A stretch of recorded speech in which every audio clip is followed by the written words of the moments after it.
Lindsay, over to you. Good afternoon, everyone. Feskama. This is the first event of Hands Across the Sea, our first workshop on aesthetics of the sea in the Highlands and Islands of Scotland. I'm going to give you a very short introduction to the project, and then we'll move to my colleague from Western Brittany, who will introduce the first speaker. At the outset, may I also apologise that we have had an unfortunate situation that Alexandra Campbell fell ill and is unable to be with us today. I encourage you to, she's from the University of Glasgow, to Google her and look at some of her wonderful published articles, Blue Humanities. They're very well worth reading. Excellent, excellent work. Hands Across the Sea is about the traditional culture and language of the Highlands and Islands region, which is presently endangered. And it's the aim of this initiative to offer innovative strategies to enable them not just to survive, but to flourish. A significant part of that heritage is the contribution that these communities make to the Blue Humanities, and it is this aspect of these cultures which this initiative seeks to advance, especially as an investigation to the transmedialization, the ways that traditional forms of these predominantly oral cultures, poetry, song, and story, can be transformed by the uses of hybrid forms and new digital technologies. It could be regarded as the search for a new vernacular, the search for a way to connect the traditional vernacular strengths of these cultures to contemporary form. Questions that may arise today could include: what can be understood or imagined by a new aesthetics of the sea as posited within the Blue Humanities? What is the potential for the development of hybrid art forms such as the photo poem or the film poem or other genre contestant forms, as in all kinds of word image juxtapositions? And so I'm going to introduce you now to Camille Manfredi, who is the Professor of Scottish Studies at the University of Western Brittany. She specialises in Scottish contemporary literature, word-image relationships, environmental literature, and eco-arts. Her published work includes the monographs of Alistair Gray and Nature and Space in Contemporary Scottish Writing and Art, as well as edited volumes, Alistair Gray, Ink for Worlds, Irland, Écosse Fantastique, and Brittany, Scotland, Contacts, Transfers and Dissonances. She's currently editing a collective volume on 21st Scottish literature with Mary Odile Hedon and Scott Hames, and that's to be published by Edinburgh University Press. Thank you. Over to you, Monika. Thank you, Lindsay. So I'm very happy to introduce Monika Szuba, who's assistant professor at the University of Gdańsk. In her work, Monika explores 20th and 21st century Scottish literature from an eco-critic and geocritic perspective. She has published numerous articles and book chapters on the subject of space and place in Scottish literature. She is the author of Contemporary Scottish Poetry in the Natural World, Burnside, Jamie, Robertson and White, that was published by Edinburgh University Press in 2019. The editor of Boundless Scotland, Space in Contemporary Fiction, published by the University of Gdańsk Press in 2015, and co-editor of this beautiful volume titled The Poetics of Space and Place in Scottish Literature, that was published as part of Palgrave's Geocriticism and Spatial Literary Studies series. Consistent with Monika's interest in landscapes of the mind and eco and oiko poetics, her paper today is beautifully titled Between Aesthetics and Ethics, the Melancholy Whale in Kathleen Jamie's Work. And the floor is yours. Monika, on to you. Thank you very much, Camille, for a lovely introduction, and thank you, Lindsay and Camille, for inviting me to talk at this event today. I feel very privileged and rather nervous talking about Scotland to a crowd in Scotland. Okay, so I'm going to try and share my screen so that you can see. Yes, you can see this? Good, okay. So that's the title, as Camille said, and let's start with this image. I wish to open my talk with a sequence of brief theoretical gestures, beginning with Graham Huggin's statement that, quote, whales belong to the category of grievable life, which is often expressed in melancholy terms, unquote. Hugin borrows the concept of grievable life from Judith Butler, and so indirectly via Anna Pick, who extends the notion onto all creatures, and through the idea of vulnerability, which it is argued places animals in a context of extraordinary powerlessness. Pick also draws thus on Georgia Agamben to consider the category of bare life, whereby, quote, the creaturely body, whether human or animal, is susceptible to the interventions of power. The ancient Greek concept of bare life, the zoe, the biological fact of life, distinguished from bios, the form or manner in which life is lived, suggests a sense of a radically reduced being deprived of rights. Having made this theoretical introduction, I would like to employ the categories just introduced in a discussion of the representations of the whale in Kathleen Jamie's essays. And well, I'm not going to talk about her poems, but just to note that she doesn't limit her writing on whales to essays. My deployment of the theoretical categories will be implicit rather than explicit throughout, and it is hoped that their significance will emerge through the readings of Jamie. Whales emerge in Jamie's writing in various forms. Some glimpsed near Rona or Shetland from the cliffs of Noss. Others, or most we should say, already dead, their bones peered at in the Bergen Natural History Museum, in the Fallsalen, the whale hole. Still others, as in a form of eardrums, found in Aberdeen, Lerwick, Scalloway, Stromness.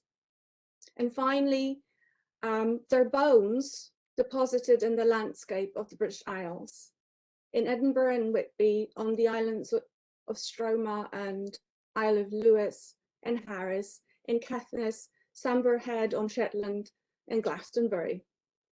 Perceived almost solely in a utilitarian manner through their worth and value, whales have been used for the sole purpose of human productivity and profit.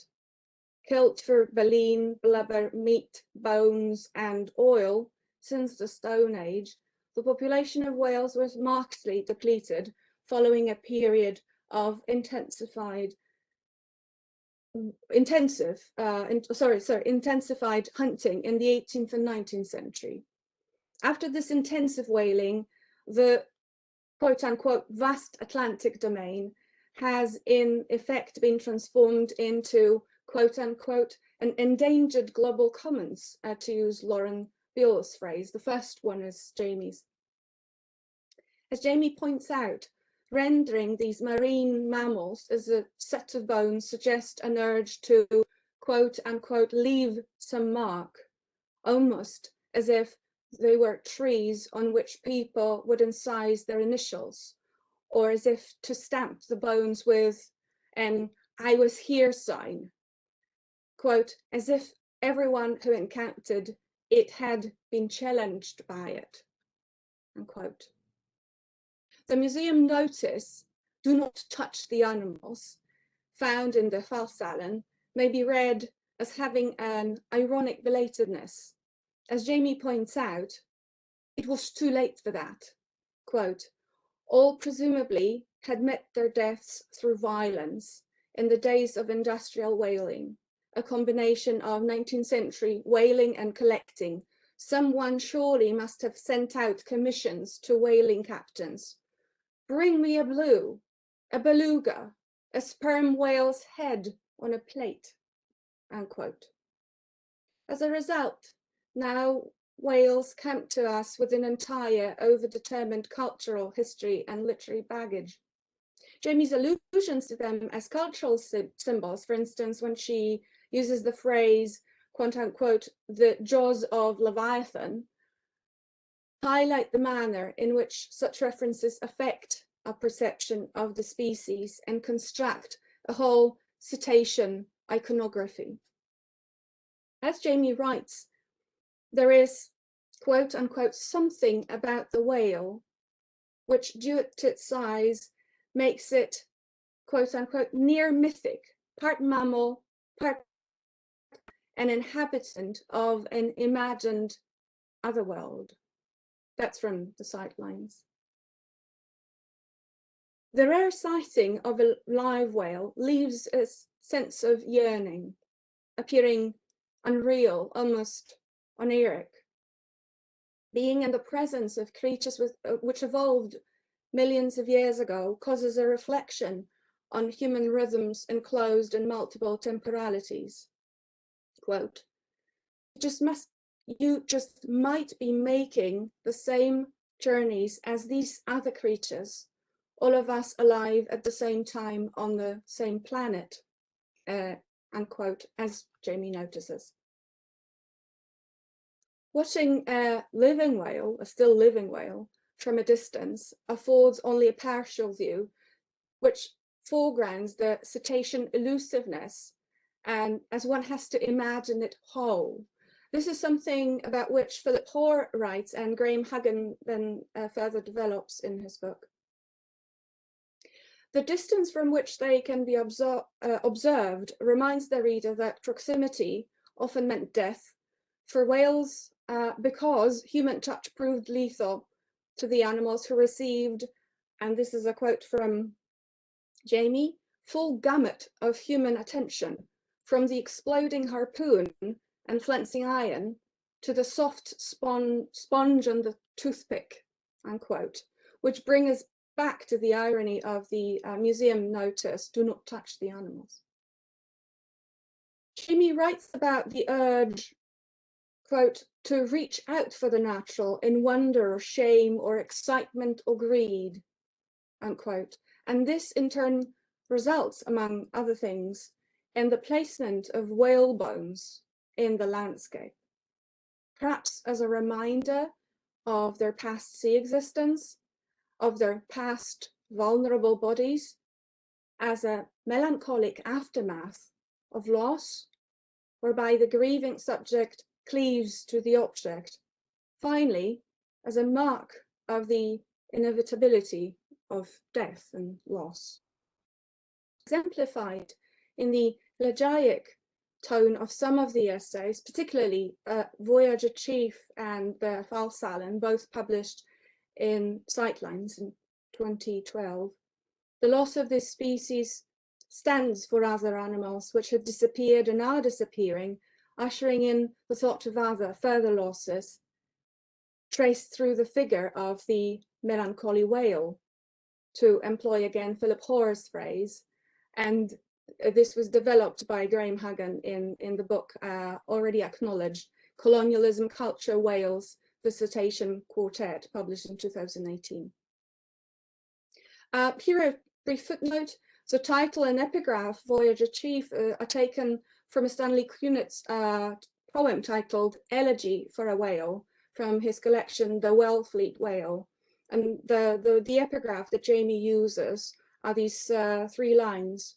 Voyager, chief of the pelagic world, you brought with you the myth of another country, dimly remembered. The disappearance, or at least severe depletion, of these large pelagic sea dwellers brings a sense of premonition of yet more losses, as I said.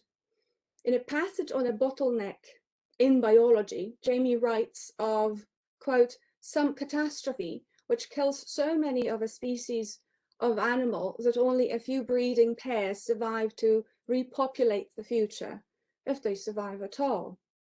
And then she adds, do they think the whales will ever really recover? Silly question, I suppose. They need clean, quiet, cold, food-filled ocean, as well as each other. But you never stop hoping for silly answers, like, yes, it will all be fine. All manner of things shall be well, unquote. In Scotland, the ghost presence of the whales, to use Jamie's phrase, may be experienced directly as northern landscapes are filled with traces of the whaling industry, such as the Chimney and Slipway on Harris, a Norwegian station which dealt with hunting blue whales and fin whales off the coast of Scotland. Most often, however, whales emerge, as I have already intimated, as bones erected in the landscape, framing, quote, unquote, the grey and depleted North Sea in its physical shape as well as a metaphorical dimension. Tracing these artifacts, these real animal anatomical announcements of the natural, as Jamie says, which seem imbued with a particular presence, Jamie considers the possible reasons for their placement and the effect that they exert. Perhaps what they offer is a chance of human reckoning, the sense of melancholy emanating from the situation in the land as reliquary, with the remnants of animals left there with a human hand. Erected on hills, the monumental whale bones create passageways from the sea, often taking the form of an arch due to their shape and size, and thus resembling memorial gates. Yet these arc-shaped bones are not triumphal arches, Jamie insists, but, quote, something, at least in this country, like atonement, unquote. And here I've got a longer, just one more sentence from Jamie that comments on this. Quote, such has been our violence towards these animals that we sense in a jawbone arch a memorial not just to that particular whale, but almost to whalehood itself, unquote. These monuments, these souvenirs, true to their etymological sense of the word as something that reminds and brings recollection, function as commemorative objects. They offer a sign of our culture, but also a reminder that, and this is from Jamie, every whale relic represents a disaster for that individual animal, a death, a wreck, a stranding, a slaughter. Something of that atmosphere cleaves to their bones, unquote. In an understated manner characteristic of Jamie's writing, the repeated words, shame and shame, sum up the grim history of industrial whaling. Jamie imagines that the whales heard a sea change and suggests that the advent of the 20th century energy industry, offered, quote, the beginnings of deliverance, unquote, replacing whale oil with that extracted from the seabed. The whales would have felt, as Jamie puts it, quote, the drill bits biting into the seabeds, oil tankers sliding over the surface above, signaling a development in human technology, unquote. But that's another story. The whales' own narratives are unrecorded, save for those indirectly and after the fact, as in the case of Jamie's writing, which bears witness to those narratives, albeit implicitly. Because some of the bones originated in Victorian times, their stories, quote unquote, don't take much guessing, as Jamie puts it. In search of cetacean stories, she creates a catalogue of whale bones scattered around the British Isles. On the Isle of Stroma, Jamie finds among some abandoned things, quote, mottled and mossy whale's vertebra, looking like a piece of classical statuary, a winged male torso. And this is just a note. I couldn't find the exact image, but I thought this could serve as an approximation of a winged male torso. At Sumber Head on Shetland, the back of the skull of a sperm whale resembling, quote, a fragment of a chariot serves as a scratching post for sheep as demonstrated by tufts of fleas. Another skull nearby used to belong to, I suppose that was the previous one.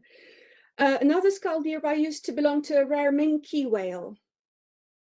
Some jawbones erected in the landscape were sourced from strands as the one in Caithness, and I hope this is the one, and this is what I could find. We can catalogue other melancholy traces, such as a whalebone which formed an archway at the entrance to the meadows in Edinburgh, the jawbone arch. And as I know, it was removed in 2014 for restoration, but again, I've read that it will soon be returned to its place. The bone, or two bones, were left after the Shetland Island knitter's stall used it for its structure during the International Exhibition of Science, Art and Industry in 1886, when the meadows, and these are Jamie's words, were filled with the confidence of empire, which I can say boasted of new technology and invention.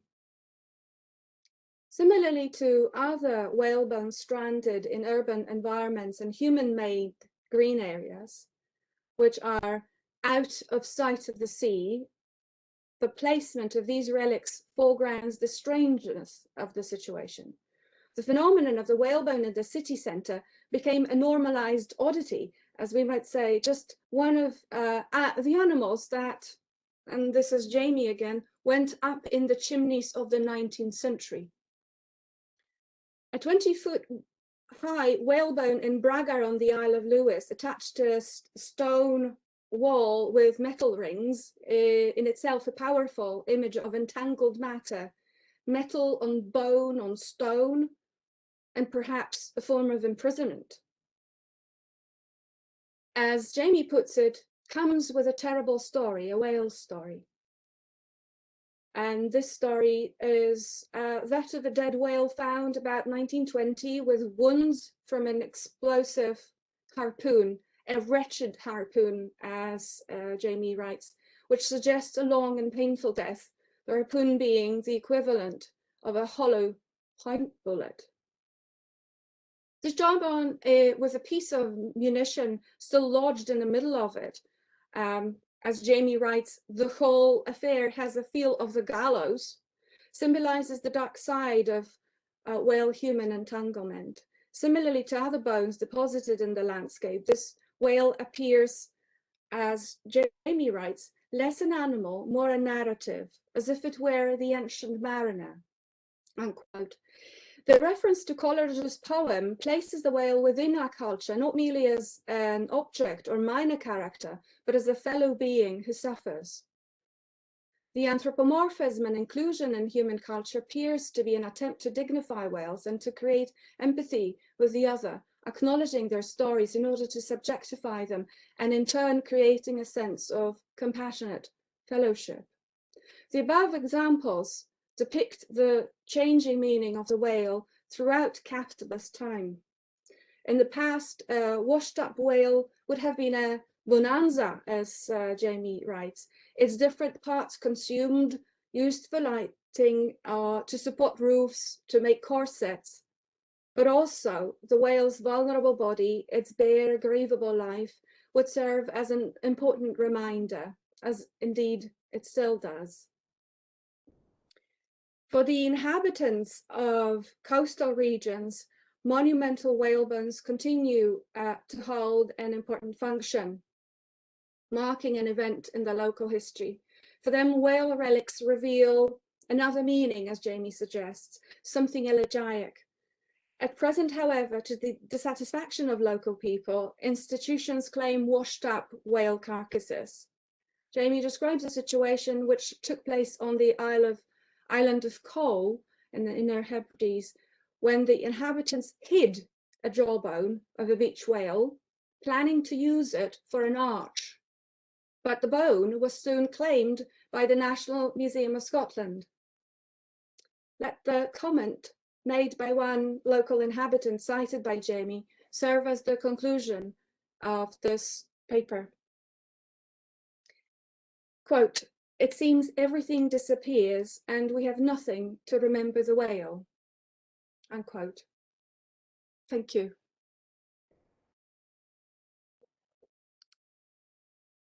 Thank you very much, Monika, for this beautiful and stimulating discussion. Of course, I share your interest in Jamie's interest in bones. So there'll be a lot to talk about there. Let me just remind the audience that they can use the Q&A, of course, if they have any question for Monika. In the meantime, maybe I'll ask you a few questions of my own. Whales quite literally haunt Jamie's poetry and non-fiction. And I wonder to what extent this marks a kind of solastalgia, perhaps, or eco-anxiety on part of Jamie. I don't know if you have an opinion on this, especially since you've mentioned Jamie's concern with the whales and their recovery. Some of the terms you used were especially stimulating: atonement, shame, deliverance, dignity, fellowship too. So I wonder to what extent this makes Jamie solastalgic, or do we need to call her solastalgic?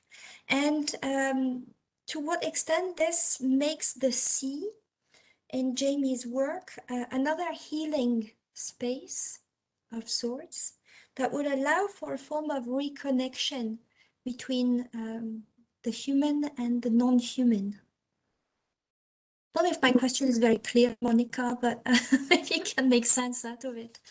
No, thank you very much, Camille. That's an excellent question, or a series of questions, perhaps, or reflections on Jamie's writing. I'm not certain I would use the word solastalgia for Jamie, or in general. I'm wary of such concepts, but there is this element of melancholy and nostalgia at the same time. So trying to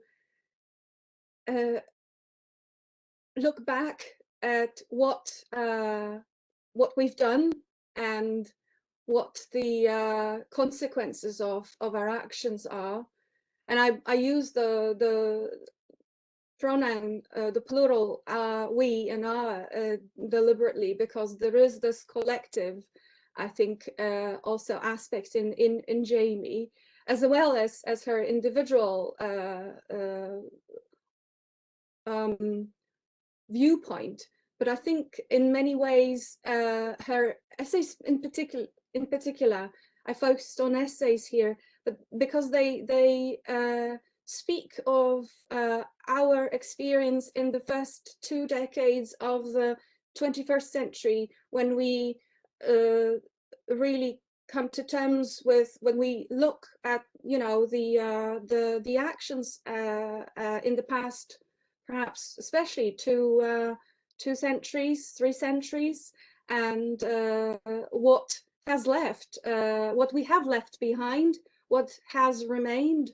And this is a bit grim, especially when she looks at the collections of bones, at those bones deposited in the landscape. She goes to this museum in Bergen, and she you know, the sheer number of the bones collected, and the numbers, imagining that these were millions of whales that went up the chimney, right?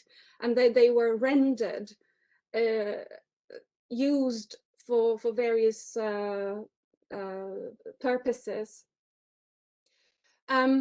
And then the second part of your question, I think I like what you said about healing, the sense of the sea and the space of the sea as a healing element in Jamie. She goes, I left out, but I think I didn't want to go too long, but there are, of course, also passages in Jamie's essays in which she writes about spotting whales, whale watching. That's another aspect of our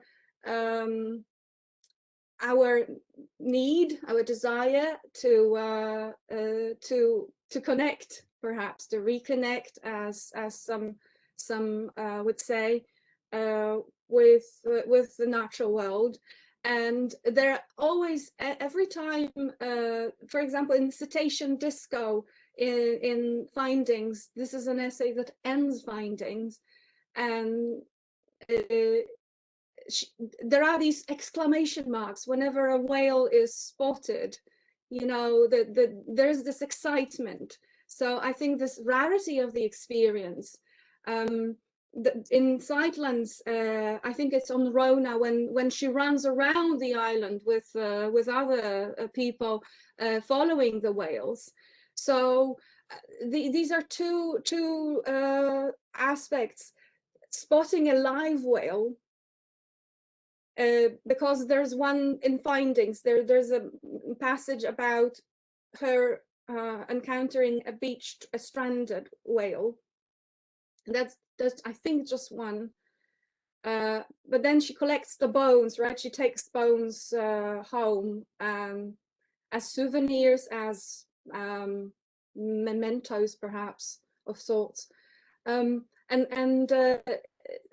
this is quite different in tone from this whale spotting, from going out there and seeing live whales. Of course, the shadow of especially this period of intensive industrial whaling in the 19th century is never gone, is never absent from what she writes. There are several mentions of William Scoresby and the even in Surfacing, because I've reread the essays to follow the perhaps the progression of the appearance of whales in Jamie for today, and it's very interesting. In Findings, there is the titular essay in which she finds the beached whale and the bones, and then Cetacean Disco is the ending. Then there are all these bones in Sightlines. A lot of passages from my talk were actually from Sightlines, because she focuses on this aspect. And then in Surfacing, there is the shadow of William Scoresby, of this grey depleted North Sea in a reflection. This is the second essay, and then whales appear as artifacts. So this is again this element of aesthetics.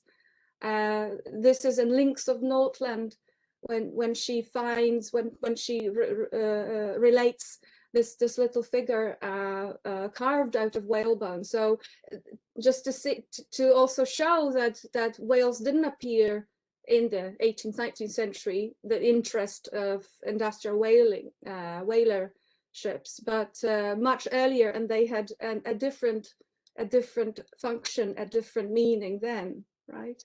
Sorry, I don't know if I actually answered any of your questions, but yeah. You did, Monika. Thank you very much. There is in Jamie's bone collection something that reminds me very much of Barry Lopez, you know, Apologia. And I've got the feeling that she's taking all these bones home, you know, to honor somehow the whale and the whales. There's something that is very moving and very touching and very human and non-human at the same time, which is absolutely beautiful. Yeah, in Findings, she also, whenever she comes across but whenever she sees a killer whale, for instance, she insists on the fact that it's difficult for her to look at them because the whales, they're at the edge of our vision, you know.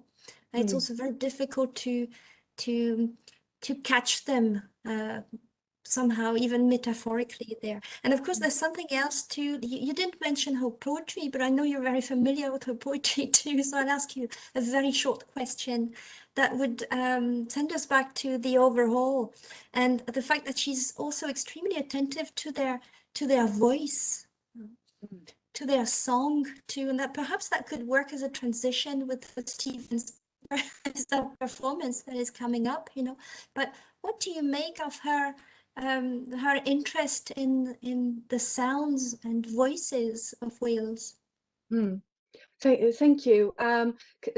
Maybe a brief comment on the bones, on the bone collection, and I really liked how you said that she commemorates those creatures, and it reminded me also of this storm petrel that she brings home, and she cherishes it. It's a tiny corpse of a small bird, and the fact that we can now, thanks to technology, trace the paths that those animals, for example, make, right, from an island to an island, from the Shetland to South Africa, and those whales. This is I think the connection that you mentioned in your first question. But returning to this question, sound and vision. This is a very important aspect in Jamie. I think especially those two. So listening, hearing, right, paying attention, and the elusiveness. So we want to see the whales, but they escape us. We, as you said, they are on the peripheries of our vision, metaphorically as well, not only literally, but they are somewhere there. We can't really see them whole or well, because they are just brief glimpses. And when it comes to the sound, this is often imagined like voices. For example, voices of flowers, right? In many poems, Jamie gives voice to inanimate objects as well, to animals and plants. And this is this poetic imagination that allows us to somehow share share the world with the other beings, with the other creatures, in an imaginative, poetic manner. Thank you very much, Monika. Mandy Haggith, who knows a little about sea mammals, wrote in the Q&A that he really enjoyed your great talk, Monika, and wonders if you find Jamie to be overall pessimistic or hopeful about our ability to learn from the whales how to repair our damage to the oceans. Oh, that's a really excellent question. I think looking at Jamie's last published work, and I'm not talking about surfacing, but the edited collection, Antlers of Water, there is this brief introduction, and I would say that this is the tone is very hopeful. I don't think Jamie is pessimistic. Of course, there is this awareness of, you know, where we are and how things are.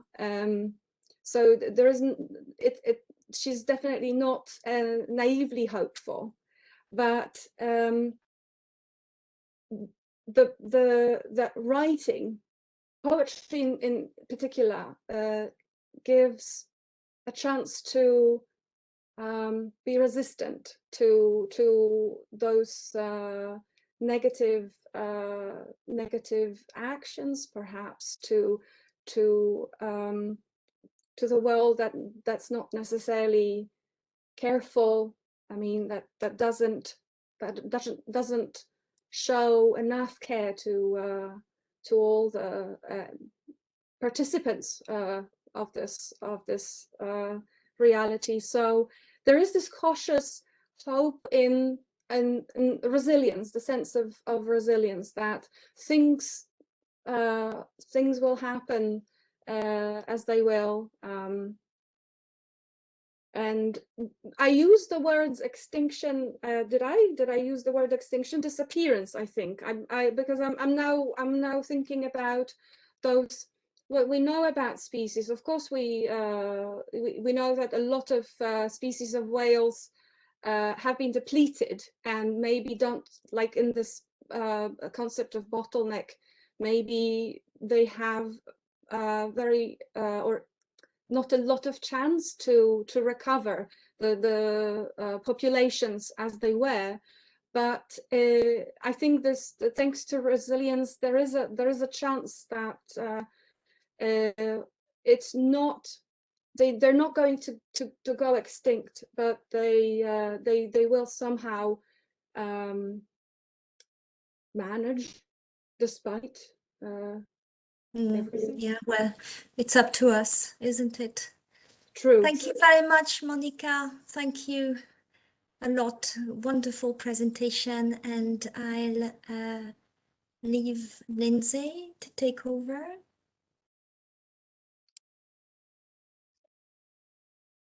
May I echo very much thanks, and how much I enjoyed your talk. It was absolutely wonderful, Monika. Thank you. Great start. We are now going to welcome Stephen Hurrel, who is a contemporary artist who creates context-based work in response to coastal communities and bodies of water. He's interested in fusing a poetic visual language with critical speculative thinking about our current environmental conditions. So through artist residencies and commissions, he's produced films that explore relationships between people, place, and industries of the sea. These range from ambient films that focused on image and sound to immersive video installations that incorporate text and voice, such as The Sea, The Sail, and the White Bodies, Blades, and the Mapping of the Sea, bàrr. He's collaborated with marine social scientist, Dr. Ruth Brennan, on several projects, and you can see that if you go to www.mappingthesea.net.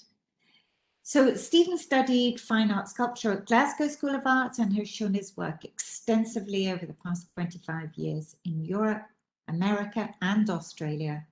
He's been a lecturer in Glasgow, Edinburgh, Bergen, Norway, Gothenburg, Sweden, where he was the course leader of an MA in Context and Media at Valence School of Art. He's been a visiting artist in art institutes in Australia, Germany, Sri Lanka and Lapland, and has several permanent public artworks in the UK and in Tasmania, Australia. And today we have a very exciting presentation, which is to be called Fluid States, the Cinematic Sea and Thoughts from the Near Future. Over to you, Stephen. Thank you. Thanks, Lindsay, and thanks to yourself and Camille for the invitation to make a presentation. I'm just going to get started. Everybody see my first slide? Yep, okay. So I'm basically just going to talk through a series of mostly film works that I produced between the year 2012 and 2016, based around coastal environments in Scotland. This is a kind of a map of where they were located. The first one, I think, was in Cromarty in 2012, which was a residency at the Lighthouse field station, which is a kind of outpost part of the University of Aberdeen, where myself and another artist worked alongside marine biologists who were basically examining the impact of wind turbine production on the sea life around Cromarty, in particular the seals and the harbour dolphins.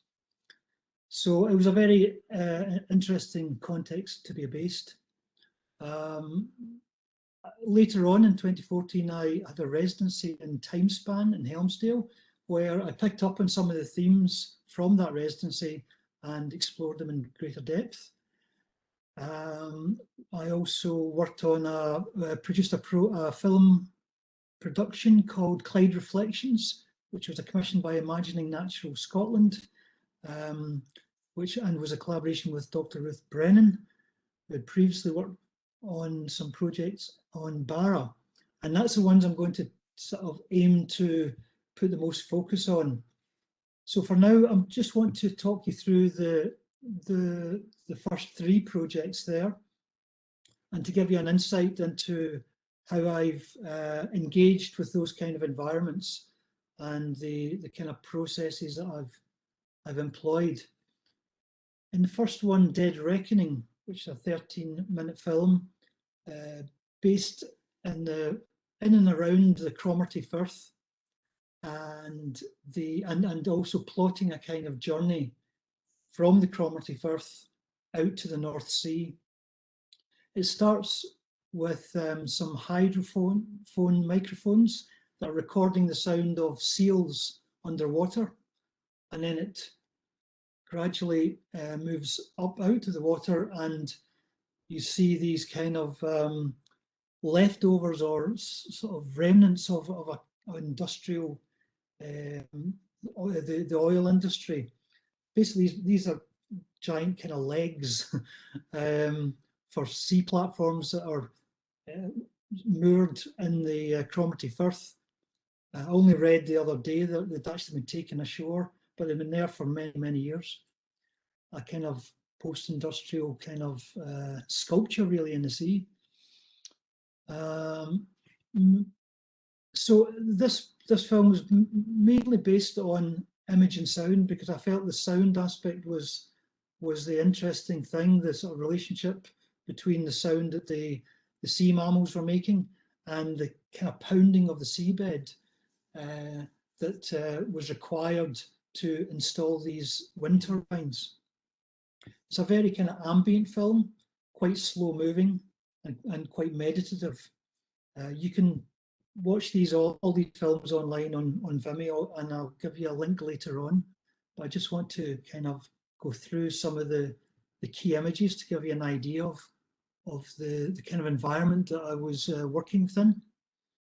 So it kind of takes this journey up the Cromarty Firth, and you see this overlay between industry and also the leisure industry as well, sort of meeting at these kind of points, and recordings of intercut with recordings of the underwater sounds that are produced by the propellers and, as I said, the wind turbine pounding.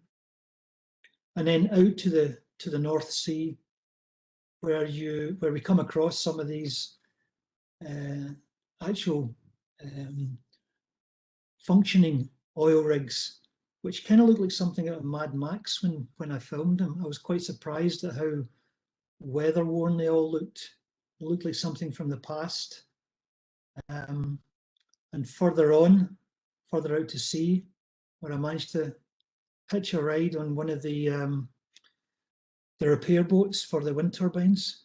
I was able to film the juxtaposition between the wind turbines and the oil industry.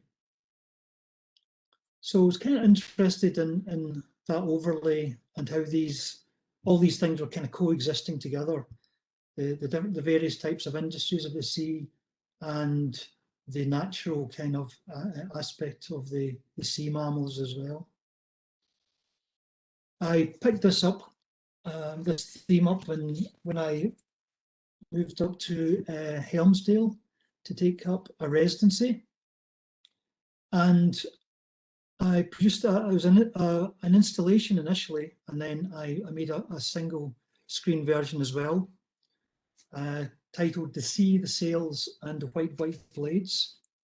And the rhythm of this title, as many of you maybe recognise, echoes the rhythm of the seminal 1970s theatre piece, The Cheviot, the Stag, and the Black Oil, which was based on the same geographic area and was also concerned with industries and economies and people. So the initial installation, which was a 3-screen video projection installation, alongside these glass-blown objects which sat on the floor, containing seawater. The sort of progression of this film started from, well, actually the format of this film itself, in the single screen version, took a similar kind of format to a theatre play. So it was a sort of production in 5 parts. The first part being the fishing, the second part being the oil, the third part being wind turbines, and the fourth part being the project, which I'll explain a bit more about. I incorporated various photographs from the archive from Timespan, and I kind of did an overlay where I found the spot where these photographs had been taken back in the early part of the century, and basically videoed that same point of view, and you can kind of see how the images sort of cross-fading between the two to sort of highlight that overlaying of activities and time spans. So the second part of the film is the nuclear. And what's interesting about the Northeast, of course, is how all these different industries of the sea and the coast coexist. And for me, it kind of suggested a kind of futuristic kind of landscape. I'd managed to hitch a lift on the back of one of these scanning vehicles. It was on one of the beaches near Dounreay nuclear power plant, and I was able to film from the back of one of these as the vehicle basically scanned across the surface of the sand, and a drum at the front was basically trying to find objects, steel objects that were radioactive. So through the process of having this nuclear power plant, various fragments have been washed out to sea and then washed back into the coast. and part of the decommissioning process was to find these fragments. So it was a very strange kind of environment to be based, to come across. And so for this, the format of this film, I kind of decided to take a future perspective, where the text that accompanied some of the actual visuals would suggest that you were looking back from a future time at the present. So, and therefore the implication being that what we are doing now is having a big impact on that environment. So, for example, here it says, it is believed that the salmon's main guidance system, which utilises electromagnetic receptors and other sensory stimuli, could no longer function in the altered state of the marine environment. And on to the oil part of the film. The black oil offered the promise of a bright new future and cheaper energy for all. And again, I used a kind of overlaying of actual film footage and old photographs that I managed to find exact matches for. By the mid-21st century, the fossil fuel era had effectively come to an end.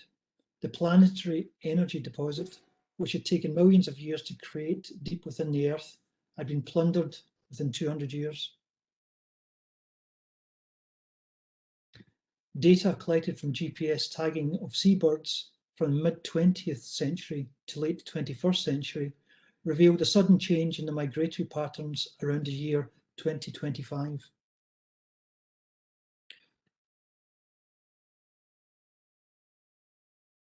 And then the wind turbines come. When the white blades came, they offered a new utopia, hope of survival and cheap energy for some. And there's a kind of futuristic feel to the images that are in this section. It's a kind of hopeful idea of this new clean technology. But within that text, there's a suggestion that maybe the economies haven't really changed. So in the past, the black oil was a kind of utopia as well, where we would have cheaper fuel and energy, and for a while that did happen. And then that, as multinationals kind of took their hold of it, it became less and less. And of course, global economies. And with the wind turbines as well, there's a suggestion that these, although they're kind of looked on as being sort of more benign in a sense, that they also are owned, the economies of the wind turbines are owned by multinationals mostly, as opposed to communities and people. So in the fifth part of the project, this kind of futuristic kind of ideas continued, where I've actually installed cameras in creels and put them over the side of a boat. And the text that accompanies this is, creels could now be visually monitored from a centralized location and brought to the surface remotely. So I'm kind of playing about with time and ideas of automation and technology and how that may progress. And the last couple of slides in this piece is, the project was nearly complete, with people being successfully removed from the equation. So there's this idea that in that sort of capitalist sort of system that we want to become more and more automated, where the ships and the factory ships are getting bigger, and the people's and the community's involvement is getting less, and people are becoming more distanced from the actual process of hunting and gathering. I'll move on to the third film piece, which was Clyde Reflections, produced in collaboration with Dr. Ruth Brennan, a marine social ecologist at the time, and now a marine social scientist.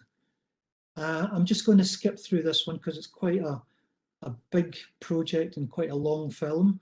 33 minutes, and you're welcome to look at that in your own time. Again, it's a very slow, ambient kind of poetic film, where image and sound are kind of working in a very kind of meditative way and very ambient way. At this time, we've basically engaged with people who have a close involvement with that body of water. So we have marine scientists, we have an ex-fisherman, we have a spiritual leader, we have microbiologists, marine microbiologists, and conservationists. And everybody kind of brings their own perspective to that environment. And we interviewed them and kind of created a sort of narrative thread throughout the film. So the interviewers offer scientific, philosophical, ecological, conservationist, fishing, underwater and spiritual perspectives with a focus on what the individuals perceive as being natural and unnatural and not natural in the Firth of Clyde. And that piece was actually installed in the Gallery of Modern Art for 6 weeks during the summer of 2014, I think, it was 13. So that was a kind of nice public outcome for that piece as well.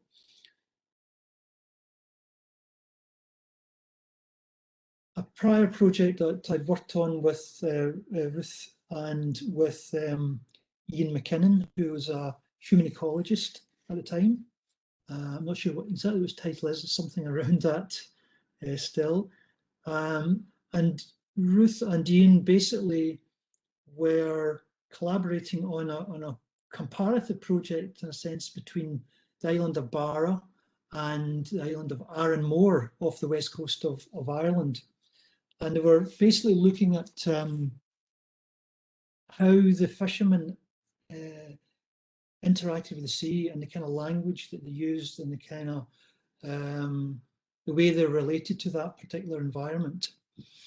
It was also within the context that the fishermen were, they believed that their livelihood was at threat from governmental forces, such as creating marine special areas of conservation, which obviously, are good things, but there was a kind of conflict in the sense that some of these areas of conservation were in the exact same place as the fishing grounds for these fishermen of these two islands. And they kind of felt that they had looked after that environment for a long period of time, and that the government forces, in a sense, had come in and sort of drawn a line around that area as if it was empty space. And we wanted to explore how the fishermen perceived that space.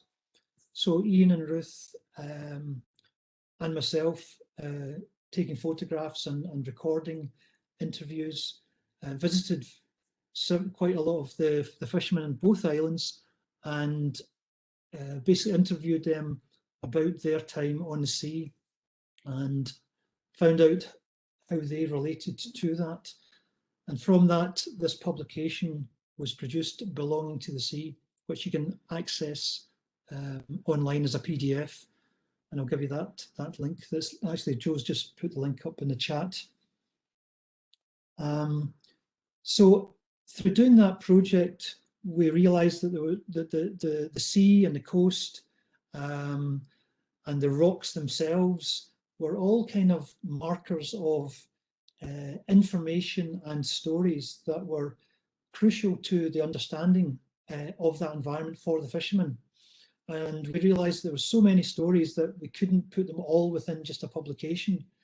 So myself and Ruth decided to sort of develop that and pick up on that, and raise some money, got some funding to go back to bàrr and basically revisit a lot of the fishermen and sort of dig a bit deeper. And through doing that, we sort of realized that we had to find a different format to to contain all this information, all these stories. So the outcome of this was basically the format that we developed was an online cultural map of the sea. And I just want to take you through this to give you an idea of how this operated. To do that, I just need to find. Sorry, hold on. I just need to find a link.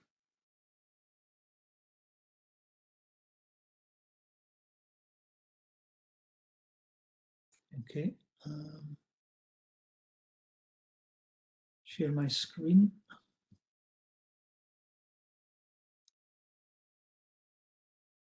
So I'm hoping you can all see this. This is the online map of the sea.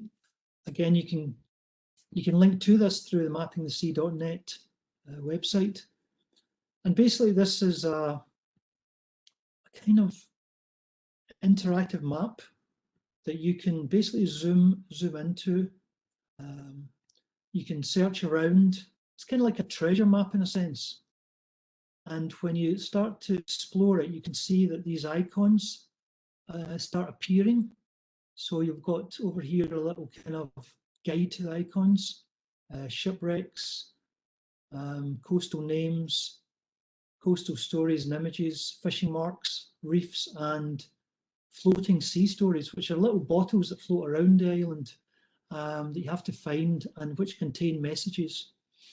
I'm just going to sort of zoom into a couple of these icons and give you an idea of what they are. So the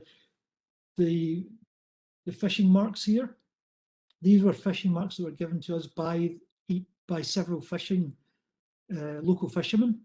And if you click on these lines appear, and it basically this is how they would find their fishing marks. They would line up the different parts of the island with different sort of parts of the land. So this island here, Mogdonic, would be lined up with a part of the land of the island here, and over here onto Vatersea as well. So they knew that where the fishing marks were by this kind of triangulation process. And as part of this, the map, we wanted to embed these stories. So this one, for example, I believe. So this one, if you click on this, it's got a little sort of accompaniment. There's now Vatersea, that hill and Vatersea in the north end of Moldoni, the inside, this side of Moldoni. You see, we call it the Lews.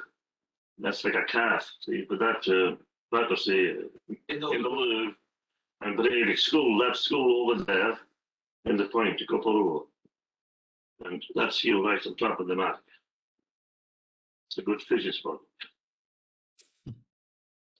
So as you search around the map, you come across these movies and sometimes songs. And so I just wanted to show you a couple more. This one was an interesting story by Callum McCall, and I'm just going to let it run here, but we decided to create a comic strip out of this one in order to accompany the story. When the priests used to say Mass during the Reformation, and they used to have the altar at the Room Moor, the actual stone. Yeah. And when they used to keep a lookout for anybody coming in Uist, to catch them in Uist, and when they saw some strangers, they would walk away to Room Moor. People had to take off, and the priest would be singled out. So the clearer would be an adult, not necessarily a boy. Sometimes they were an adult. And he donned the priest's robes, and he took off to be sure, and he kissed him as a deacon. And the priest took off with the communion, the chalice, and he jumped in the sea. And he belonged to Breivik apparently, and he swam out to Skinnagoe, and when they were trying to get on to Skinnagoe, they started to shoot. that was the story, right? So he swam out to Portland, and he knew the tide was low enough for him to get his feet on there. And what he did was he took his head into the castle, and when he got, as if he was floating in the sea, and he just gave up the chase, and so it was called Portland after that. So it was about finding different ways of bringing these stories out to a wider public, because they were kind of well-known stories within the island, but you know, it was about revealing the rich sort of cultural heritage that's embedded within the landscape. I'll just find one more to give you an idea. Let's find a bottle. There's a bottle floating around. Let's see what's in it.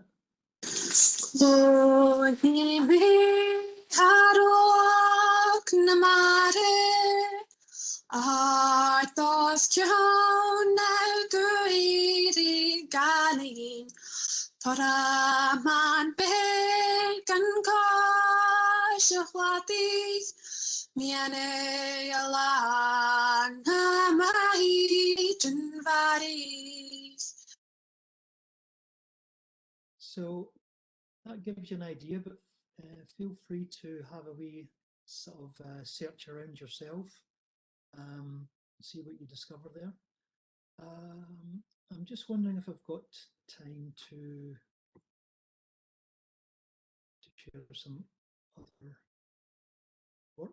Let me see if I can find you. So, sorry, stop sharing. Okay. Have I got time to share my film that I produced there, Joe, I wonder? Set up. That's absolutely fine, Stephen. Yes. Yeah. Okay, so this is the film called Mapping the Sea, a bit confusingly, but this was the project I was working on independently on bàrr before Ruth and I decided to collaborate. I'd been given a commission by an organisation called Cape Farewell, which was the sort of impetus for revisiting many of the islands in the Outer Hebrides, and including bàrr, which I've got a close connection with, as my mother was actually born there, and I'd visited it many times for summer holidays. So I had that kind of relationship with it, and it was really interesting to go back in a different context and with a different lens on, in a sense, to explore the island and to, in a sense, see how resilient the islands are, because I suppose, in a sense, the islands have survived this long through all the economies and all the changes. So, in a sense, we're looking at how they'd become that resilient and how they'd survived, and the sort of contemporary contemporary solutions, in a sense, that they were exploring, such as you know, community wind farms and alternative technologies. So through that process, I'd met local historian, ex-fisherman, and you know, he just basically, local archive, basically, Callum McCall, and he just knows everything about everything to do with bàrr, the whole genealogy. So I'd asked him if he could actually just remember and recite all the names of places he knew along the coast from where he lived, heading north, and then from where he lived heading south. And I just filmed this over maybe 5 or 6 minutes, really, and it kind of developed a rhythm. And he was just looking out the window, and you could just see he was remembering it kind of live. So I combined that with footage from the environment of bàrr, some archive footage, some film I'd filmed years ago on Super 8, and kind of created this sort of meditative rhythmic piece. I'm just going to play it to you. It's just 3 minutes from a 5-minute film, and then I'll wrap it up.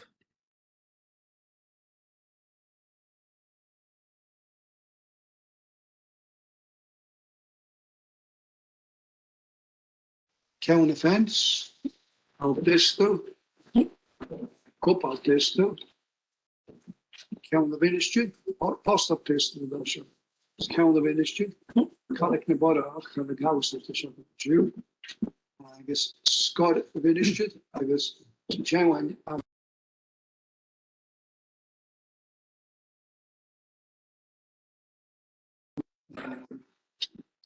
Sloch na Soul, Sloch Beneath, Roer Sloch Beneath, Dech de Gosternuud, Post de Gal, Post de Word, Skinne Hulk, Post Gunnig, Skid Gunnig, Harry, Skid Kleedjes, Post de Akane, Post Hodge, Post de Akane Dot, Post Need Woodoping, Post de School Net, Post Need Hamish, Monika School de Rega. And happy queen Kyle. Pretty petty, say off by you, let pass the skull. But for him, a danger, just one is not coy. The slug about a taste of blood, or to that you bore. Say ye, but me, Kathleen, the son of Marab's number.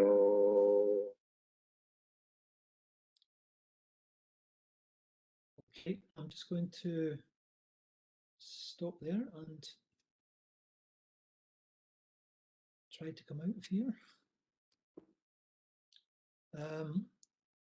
Just to finish off, I'd just like to read some thoughts that I had initially when I was on the Cape Farewell trip back in 2011, and just kind of still connects, and it kind of also contains some of the ideas that I then went on to explore. So this is from Cape Farewell blog, 26th of July 2011. Like history, knowledge and memory becomes inscribed in landscape and place. Multiple perspectives and bodies of knowledge become important aspects of culture, industry and progress. This raises interesting questions about what we leave behind as we move forward, or what we should take forward with us.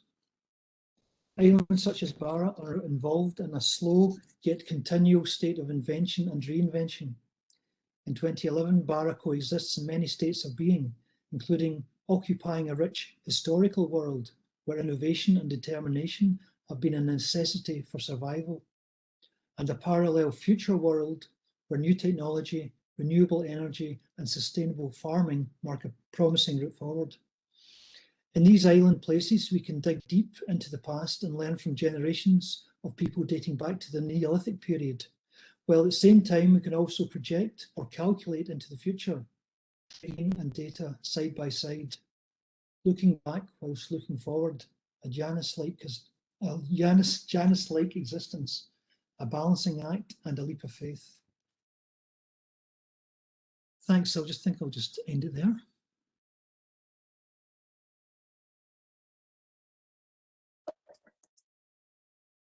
Thank you so much, Stephen. There's just an awful lot. I can't see any questions at this moment in the chat, but I'd be really grateful if everybody could take some notes of things that they would like to ask Stephen.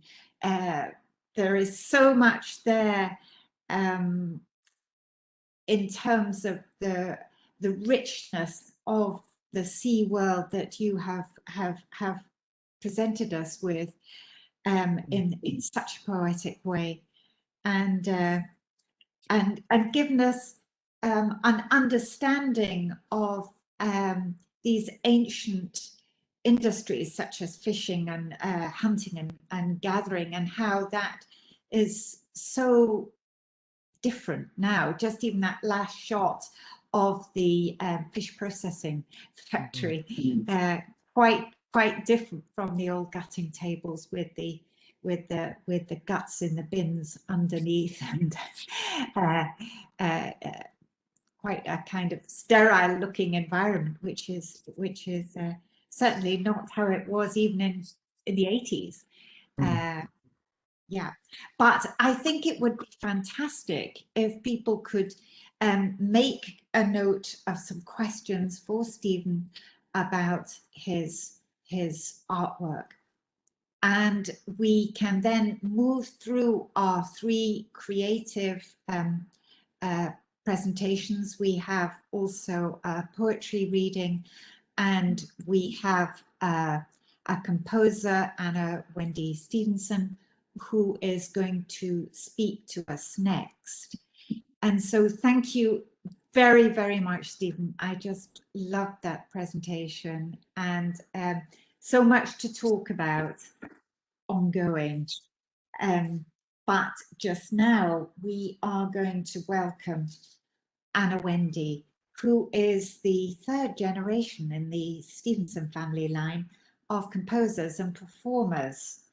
Her fiddling, reputed for its swing, drive, and beautiful phrasing, has been honed through the years of playing with an array of Scotland's musicians, including the legendary Jock Tamson's Bairns and the classic Bella McNabb's dance band. She's produced several albums and recorded on many. She's collaborating with artists, including her late grandfather, Ronald Stevenson, on Goud and Silver, and the Simon Bradley Trio, the Far-Flung Collective, James Ross, Fine Friday, Gilbride Macmillan, Patsy Reed, and Jim Sutherland's Commonwealth Games Commission, Children of the Smoke. Anna-Wendy is also one of us here at UHI. She's a senior lecturer and program leader for the innovative BA in Applied Music with the University of the Highlands and Islands. And for the past decade, she's led the development of music programs from her base in the Outer Hebrides, designing and delivering dynamic courses, which have produced many of today's award-winning traditional musicians. So really looking forward to your presentation, Anna-Wendy. Tap alive, Hamigli Hollister, V and Shaw and you. Thank you so much, Lindsay, for inviting me to join you today. I've very much enjoyed hearing the contributions and discussion around the Blue Humanities. So I'm going to talk a little about my own creative practice based here in Uist, where I am in the Outer Hebrides, and a little around what has inspired me to create here and what my creative practice means to me in this island context. So I'm going to, all being well, share with you my presentation. And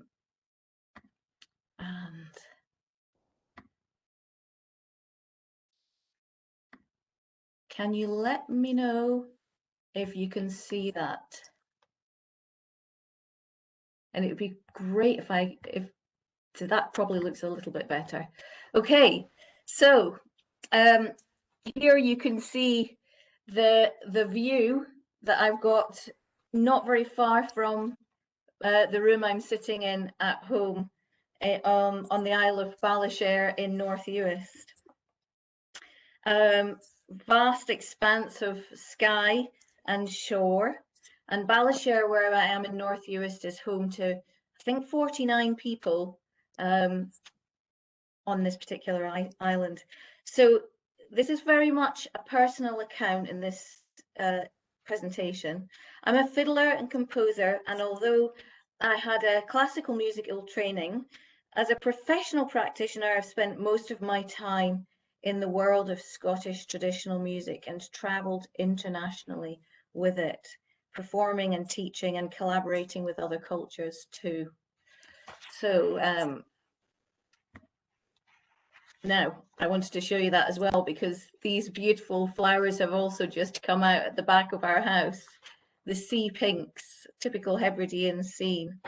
So I grew up on the mainland in Edinburgh, and I looked forward as a child to spending summer holidays on the Isle of Tiree with my grandparents.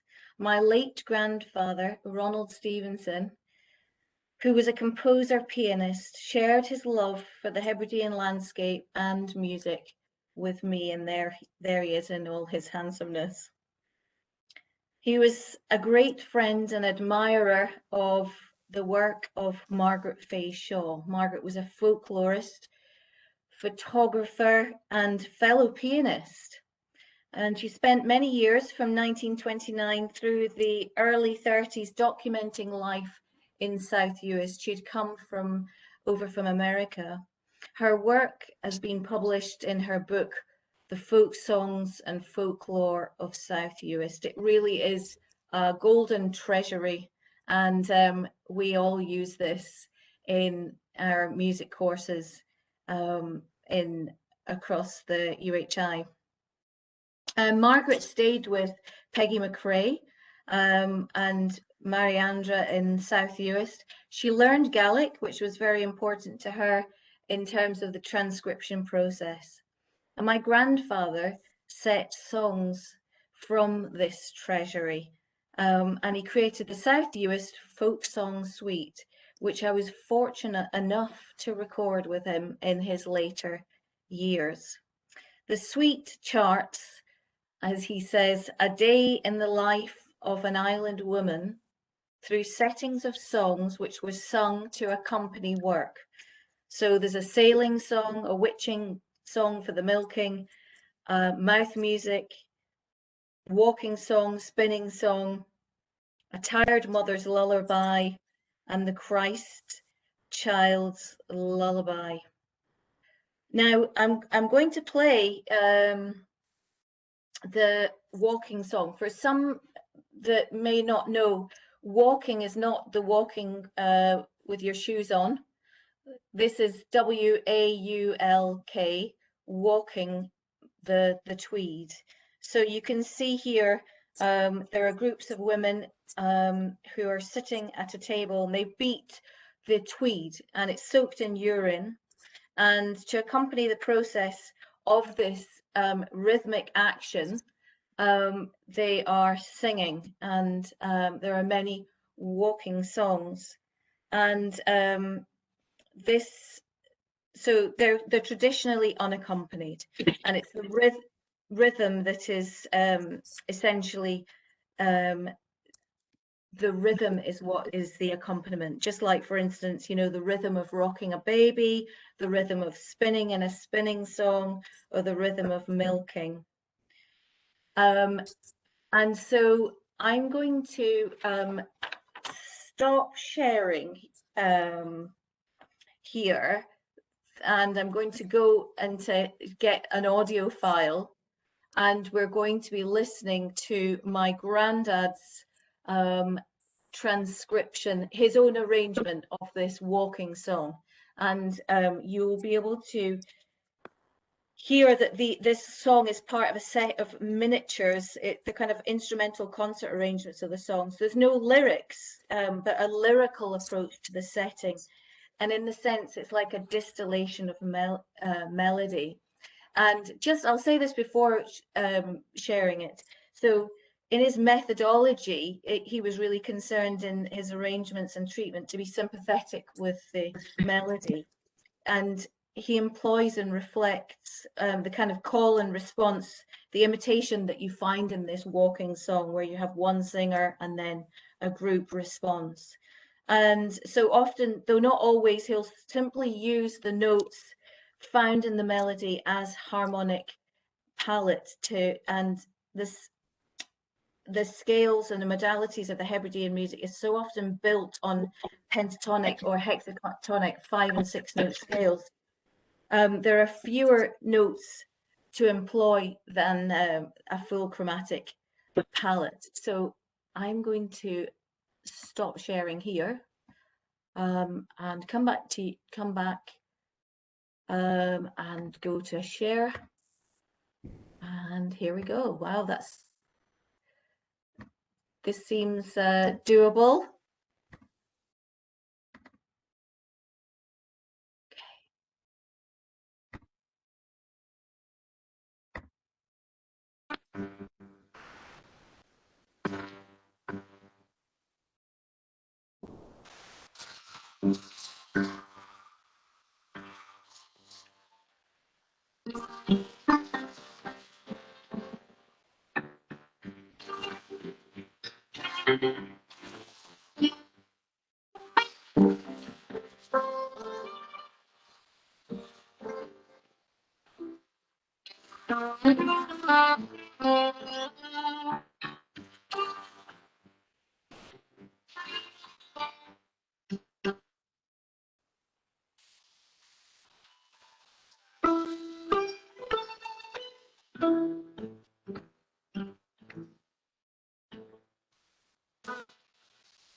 Okay, so I'll come out of that and I will go back to my PowerPoint. Okay. So you could hear there that that was very much like a miniature art response, art music response and setting. So in my own music, the oral traditions, as with my grandfather, very much inspired me. So before moving out to the Hebrides in 2006, I lived in Edinburgh and I was immersed in the oral session culture of Sandy Bells, frequented by people like Hamish Henderson, and those that were interested in traditional oral cultures. And it was right round the corner from the School of Scottish Studies at Edinburgh University. And in 2006, I was invited to teach for Lews Castle College on the traditional music courses. So here's a picture of a dramatic landscape in North Uist. That's near the Udall Peninsula. And here in Uist, I hear strong piping traditions, strong Gaelic song traditions. And for me, the Hebrides are a place of continual inspiration. The landscape to some may seem barren or maybe like an unaccompanied melody. One might say there's no place to hide here, and it might feel kind of exposed. But for me, that exposure is something that's exhilarating and inspiring. And also the rhythm of life and the rhythm of the waves, the rhythm of the wind, of work and in speech is an accompaniment. In my own composition of Suite Uist, inspired by my grandfather's approach, I have written, however, my own melodies. The suite, I realized I have used some of the same building blocks in approach from my grandfather and embrace some of the forms and elements of the oral tradition, the modalities of Gaelic song and of the pipe scales, the call and response structures. And you can hear these elements in this Udall walking song. And I've used like the double tonic, so the pipe scales and that double tonic where you have an oscillation between chord 1 and chord 7. It's actually more of a strathspey, but the walking idea of the call and response is adopted. And I'm going to play a little bit of that. So I'll come out of here and I'm taking it all, you're all hearing me.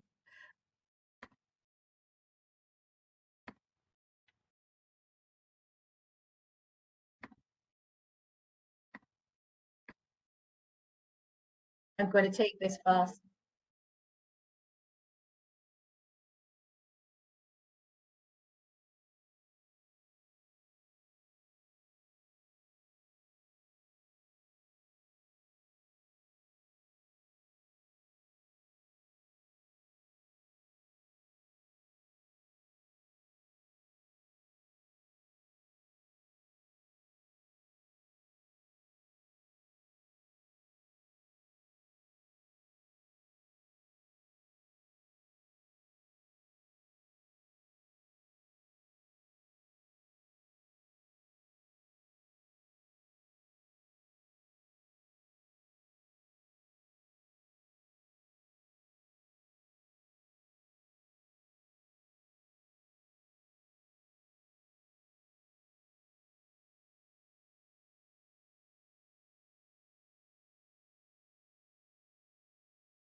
Okay, so one difference in my approach is to the arrangement is that I developed the melodic arrangement using, I guess, a methodology which is typical of the genre and the non-prescriptive aspect to the oral transmission approach. So whilst I provided full melodies alongside the arrangement structures and the chord arrangements, the collaborative approach with other musicians meant that there was room for flexibility.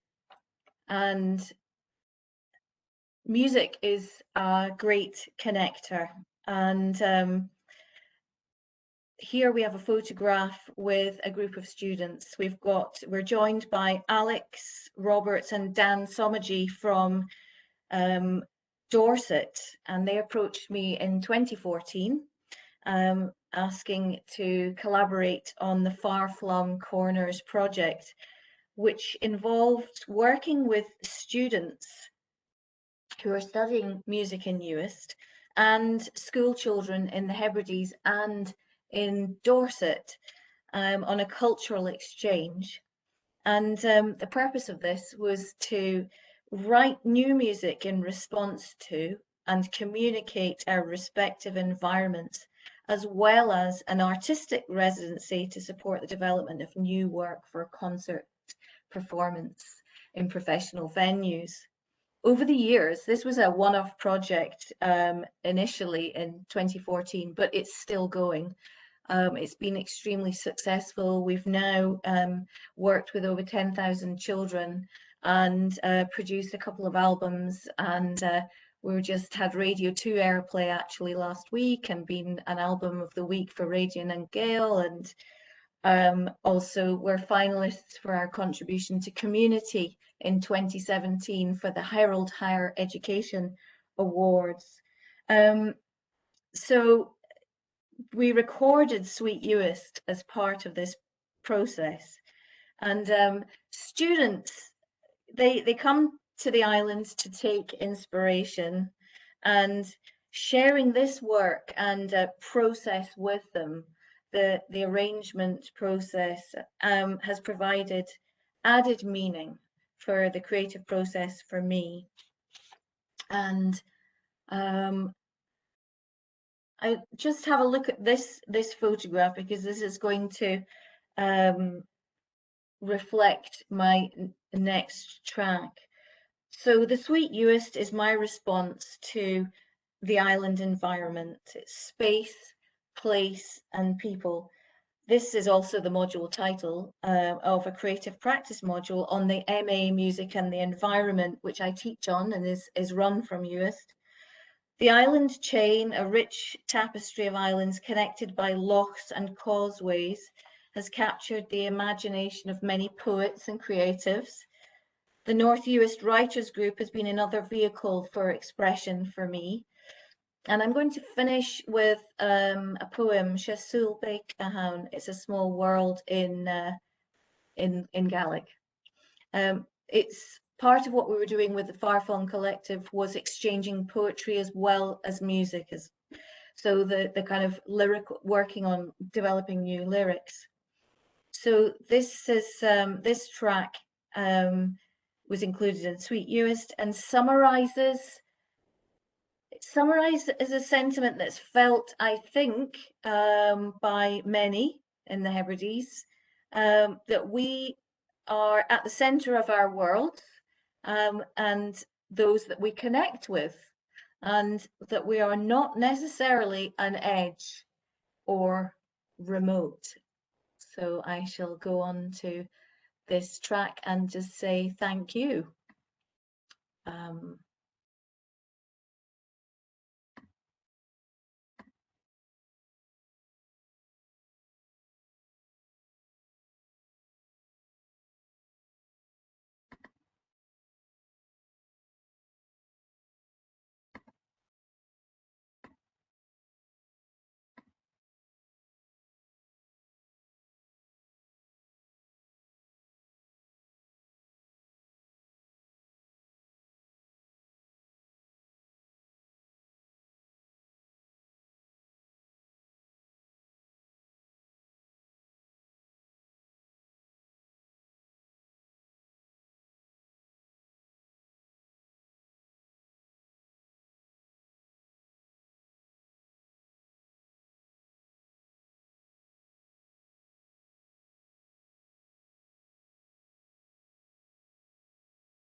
Wendy.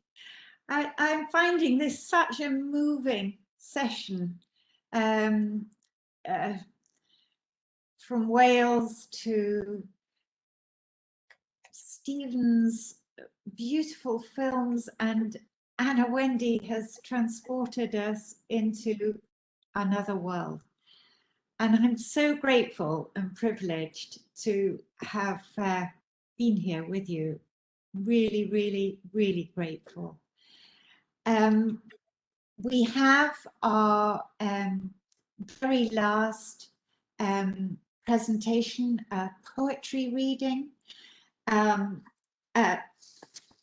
can I just direct everyone to Joe's message in the chat, which is that at the end of our presentations, we're going to invite everybody to join if they would like to ask some questions, so that we have enough capacity that it doesn't have to be channeled through me via the chat box. We can join in the discussion together, which would be absolutely perfect if you would like to do that. So in the chat box, send a message to Joe, and you can be you can have the option to join join us, the panelists. So now we're going to move to our poetry reading with Anna Frater, who is a Gaelic poet and scriptwriter. She was brought up in the village of Upper Babel in the island of Lewis, in a home and in a community where Gaelic was the main language.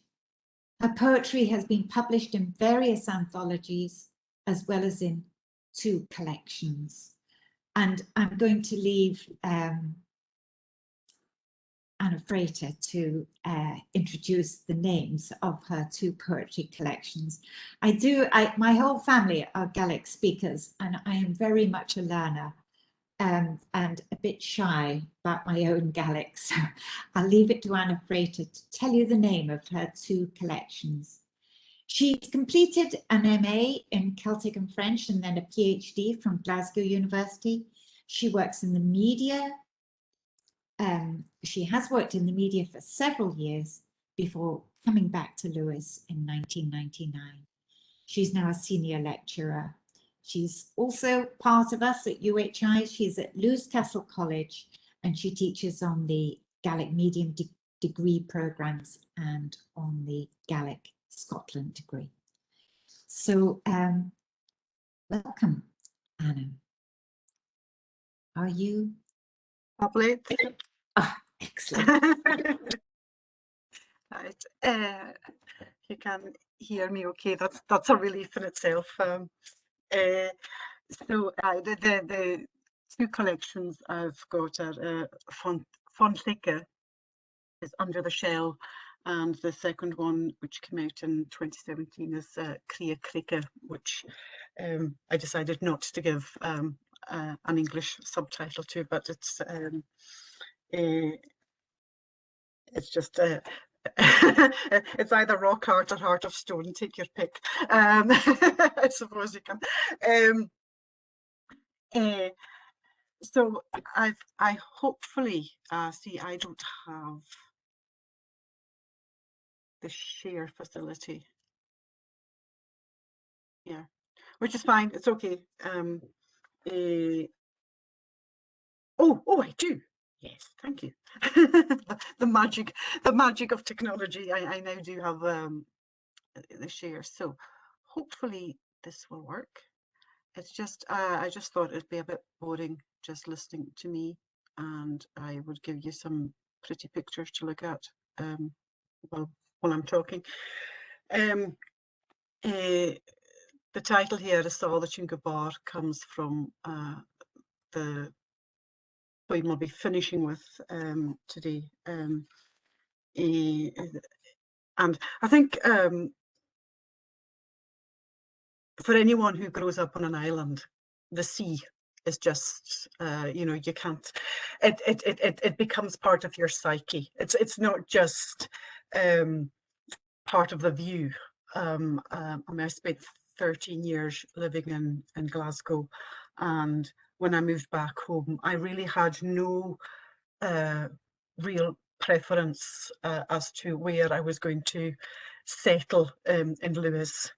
I was just determined that whatever village I ended up finding a house in, it was going to be looking out over the sea, because that was the thing it was visceral, almost the way that you miss the sea if you've been brought up in an island.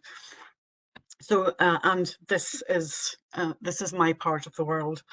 It looks like there's a some sort of UFO on the hill there. It's actually it's actually an air traffic control beacon. But we're the last step, the last point before America, for planes that are crossing. So the sea is very, very much a part of the landscape and the psyche, and just so it does, not surprisingly, crop up quite a lot in my poetry, almost as often as sheep, but that's another story. So I'm going to start off with a poem I did about this place again. This is the view from my house, and Ilan Fapel. It's the name is Babel Island, but you can see quite clearly there that there's actually two islands. So I used this as this is a poem that was when I was still living in Glasgow, and that kind of in betweenness, never feeling quite at home in either place. You know, so Ilan Fapel. Marusa hamisha namgali. Sjólag cóan get a hami ciacha di crick and mari. Oanya agus flúr in a strip go grian agus neve. Crick and down a bahig for vur agus femi agus dorochatus. Farsker dunye, gang hoat, gang hlointjen, a charika daram. Hamiro water follow. Hanoringo fagal, hanoringo chilig, schachikanali, di hele. Like you, I am torn in two, sailing on the sea, although tied to my native rocks. Green and flowers climbing to the sun and heaven, brown rocks drowning under brine and seaweed and darkness. Close to people, watching them, hearing them, but they cannot reach me. I am too far away. I cannot leave, nor can I return, and the two halves will not come together. Although, as I said, I did return, so that was quite. Now, the next couple of poems are to do with either directly or indirectly with another side of the sea.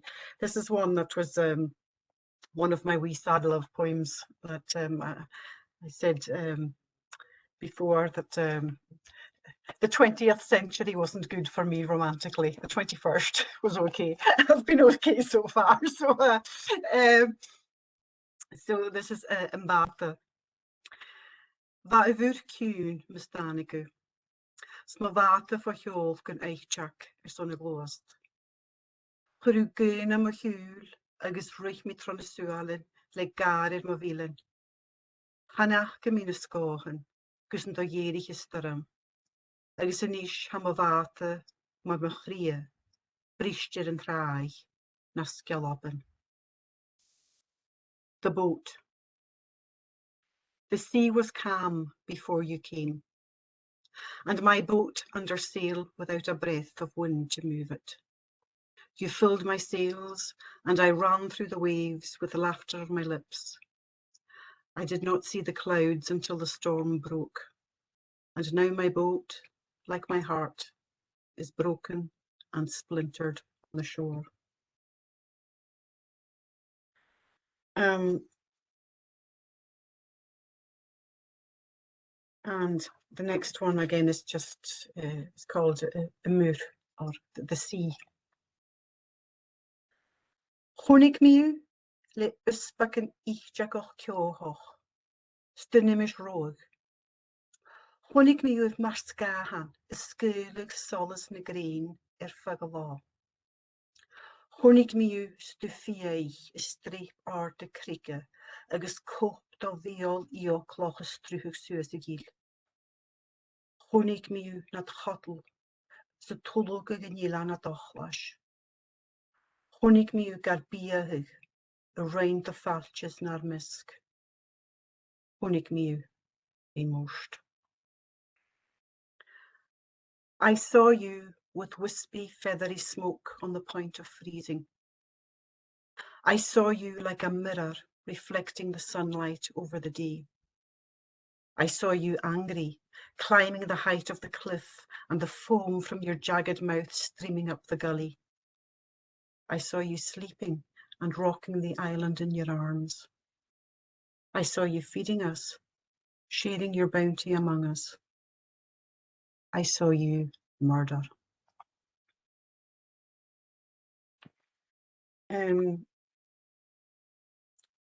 Now the next poem is, this is my own photo. It hasn't been retouched at all.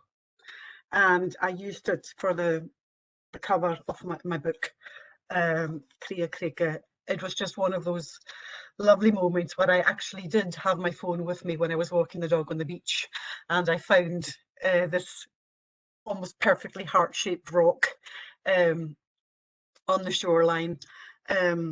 Unfortunately, I left the car about a mile away, so I couldn't just take it home with me as I was tempted to do. And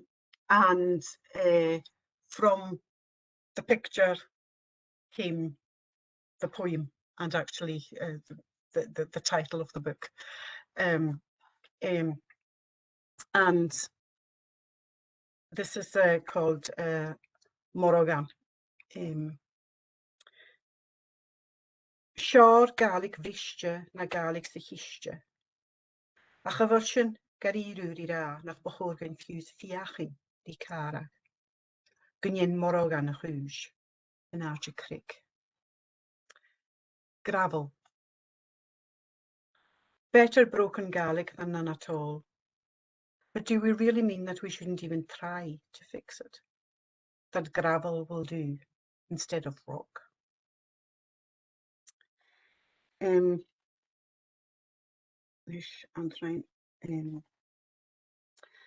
And this is another. It's sea related. But it's not really about the sea at all. I'll leave it to yourselves to work out who or what I'm talking about. Prospect. She yrwyd y fawn, Lord Trafalgar. Nelson fi yn y grwch y tocan y prospect chwn yn hwyr gawl. Gys nach liefig a chech garoch yn y brachdoch. She rwyd yla y fe gawn, na me gari sy'n eich les, sai gysdiwr. Telescope. It was one thing at Trafalgar for Nelson deliberately to raise the telescope to his blind eye so that he wouldn't have to read the message in the flags. It would have been quite another thing if he'd taken the same attitude to steering the ship. And now this is one, just a wee, again, when you're thinking of the shores and the sea and the changes, and I think especially in the islands, the shoreline changes constantly. And not just the shape of the shoreline, but the very things on the shoreline are changing. So this is Aharachug.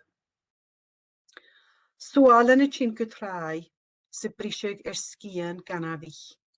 Mae'r chainachan yn y crigan a chai ymin o'ch gydwst giar bwya. Casiol yn criga y lygal, on lianig pila, agos casiol gan afach o hwgal. Niorst y rich, tro lofyn chlan. Change. Waves coming to shore and breaking on the sand's blade, in memory of the rocks which were worn down to a sharp yellow dust. Rocky castles demolished to fill a pail and build a castle of sand. Strength running through the hands of children. And I'm going to finish off with a poem that is very much about the sea and the effects of the sea. I think many of you will know or will have heard because of the commemorations that went on 2 years ago about the loss of the Ioliar. Now, on the map here, this is the bit of Lewis that I live in, and of the people who were passengers on board the Ioliar that night, 50 of them were from the Point district of Lewis. 11 of them survived. And, you know, it really,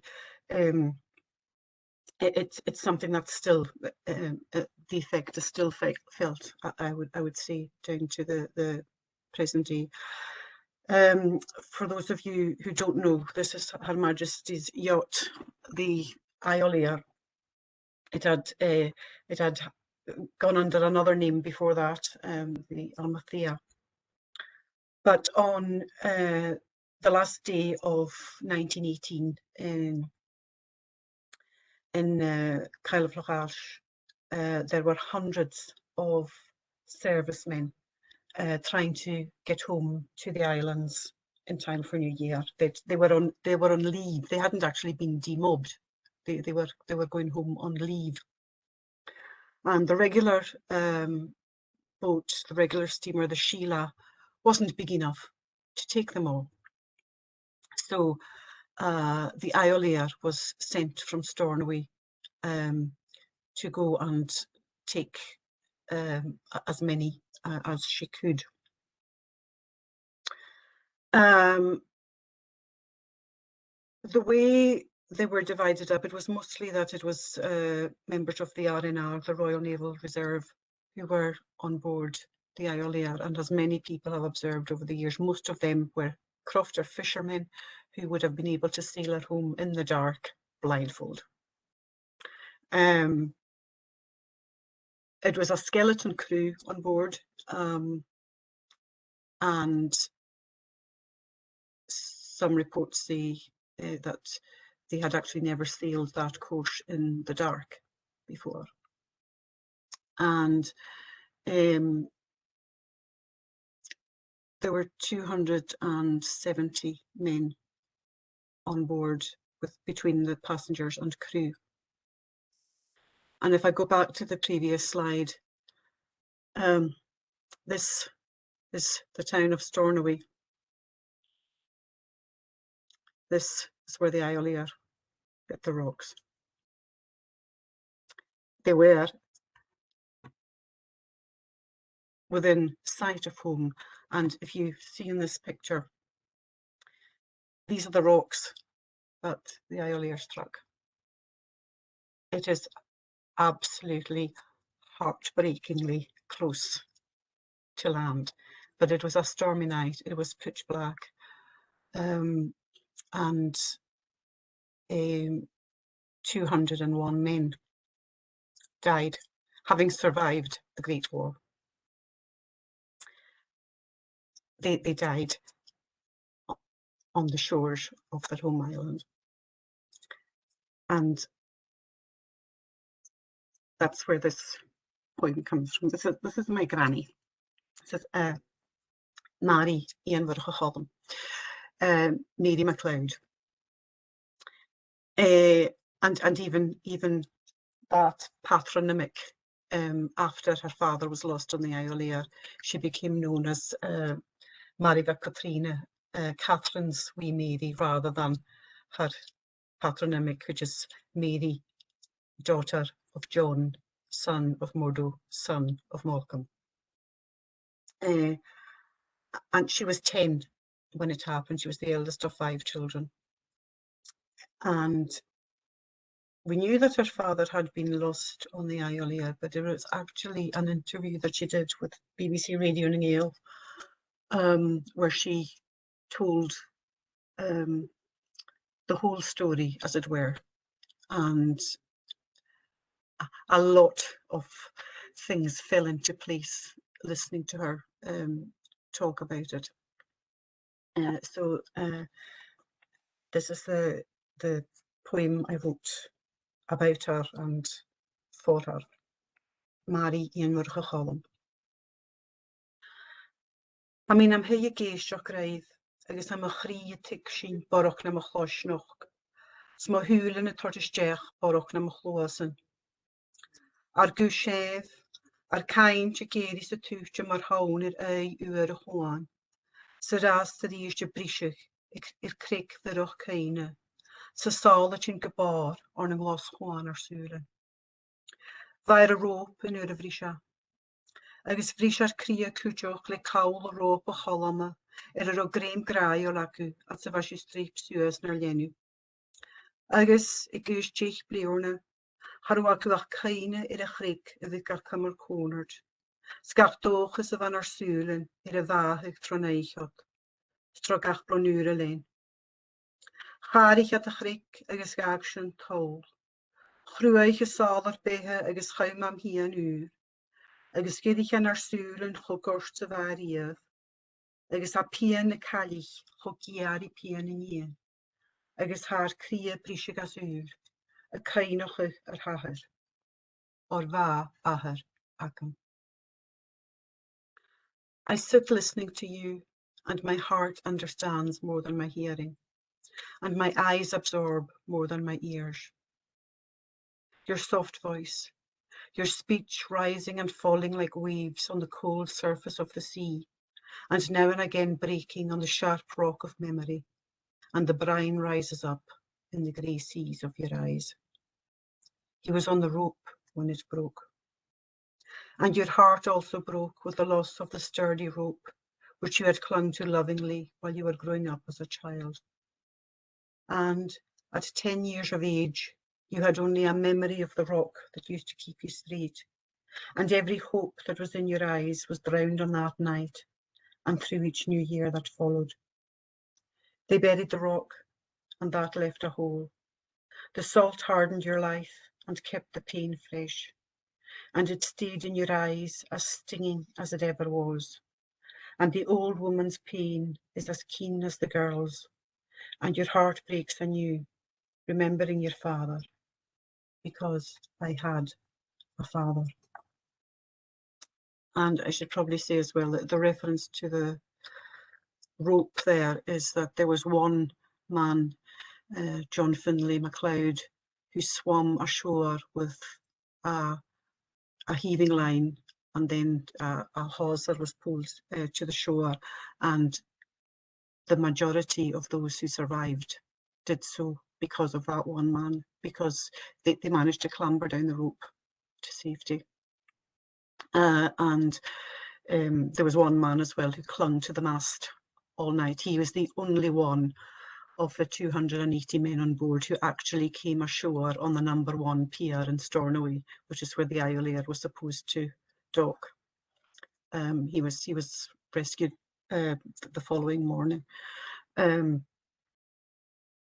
So again, from the island of Lewis, we are only too aware of not just the bounty of the sea, but also, as the Melpas bard put it, the rental you have to pay.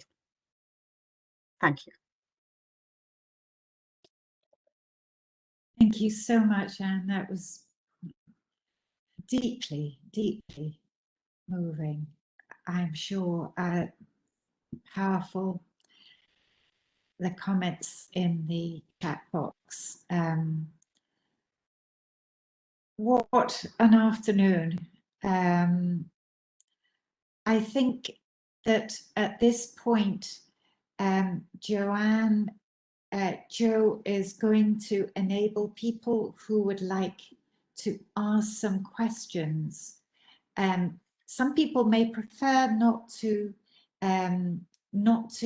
have their faces mic'd on, so they're very welcome to ask questions of Frater, Anna-Wendy, Stephen, or if some of you still would like to ask further questions of Monika. So Jo is going to enable that, and but do feel you can just ask a question in the chat box too if you prefer. Just one thing before we move over to the questions. May I just say an enormous thank you to all of our speakers for a very beautiful and moving afternoon, and a huge thank you also to Jo for her tremendous support. Jo is part of the Hands Across the Sea team. She is a PhD student here in UHI in the Centre for History, and absolutely doing a fantastic job with all of her support to Camille and I.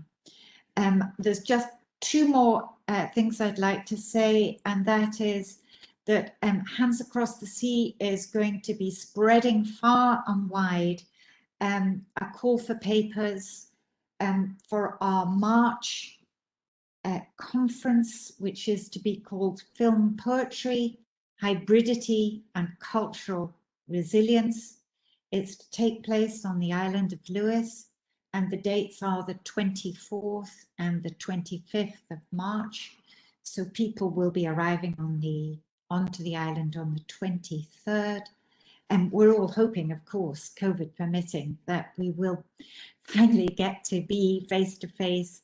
And I'm terribly excited because I know that a team is coming from Western Brittany as well, which will be tremendous.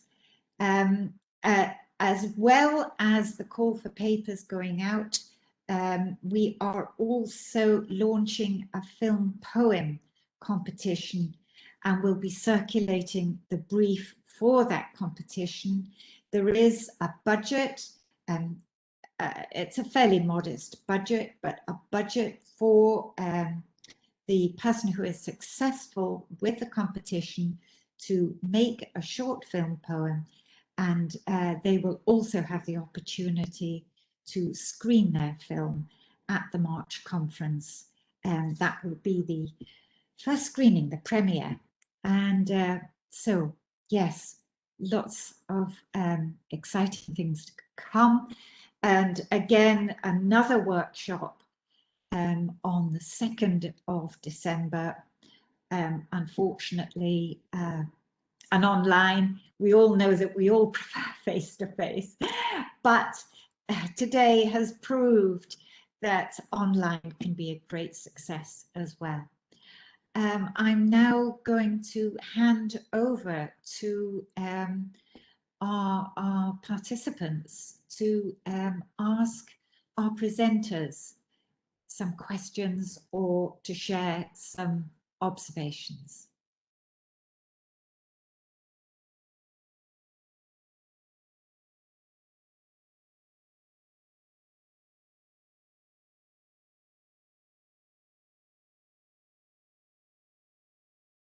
Hello.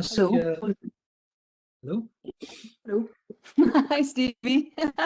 Oh, you carry on. I've spoken already. It was absolutely fantastic to listen to you all talk about your different approaches and your different practices. forgive me if I'm a little bit inarticulate. So I've just driven down from the Isle of Lewis to Glasgow, and I'm a bit sort of shell shocked. And I don't know if I've got a question as such. I'm just sort of trying to sort of digest it all. But what I thought was quite interesting was what you were talking about, Stevie, in terms of this idea of automation, and also what Jamie was talking about in terms of how we sort of find ourselves removing ourselves from, you know, sort of human industry. And I think that's why I find it so interesting to hear you talk about this layering of art forms or layering of media, and how we can start to address things like that. Interestingly enough, my Engi's, my partner's late grandfather was a gunner, a whaler, a Norwegian sea captain, and what was he called? Something like a prize gunner or something like that. But interestingly enough, he was known as fishy. Now, a fishy captain makes a very, very good captain, but it also means that they make terrible husbands and terrible fathers. So there seemed to have been a certain type of person that would be appropriate for that kind of job in that kind of situation. And in a slightly different vein, but very similar, I've just finished up. I don't know if Mary Gillis is part of this participants Q&A, but Mary Gillis is an artist that lives up in Ness, and I've just finished a project up in Ness about sort of talking about the community buyout that happened there in 2007. And something like, you know, renewable energy and wind turbines, which you talked about, Stevie, as something that's becoming quite sort of automated, has actually been put back in the control of the community via the community land buyout process that they've just done. And that's very interesting in itself. So yeah, that was just some observations.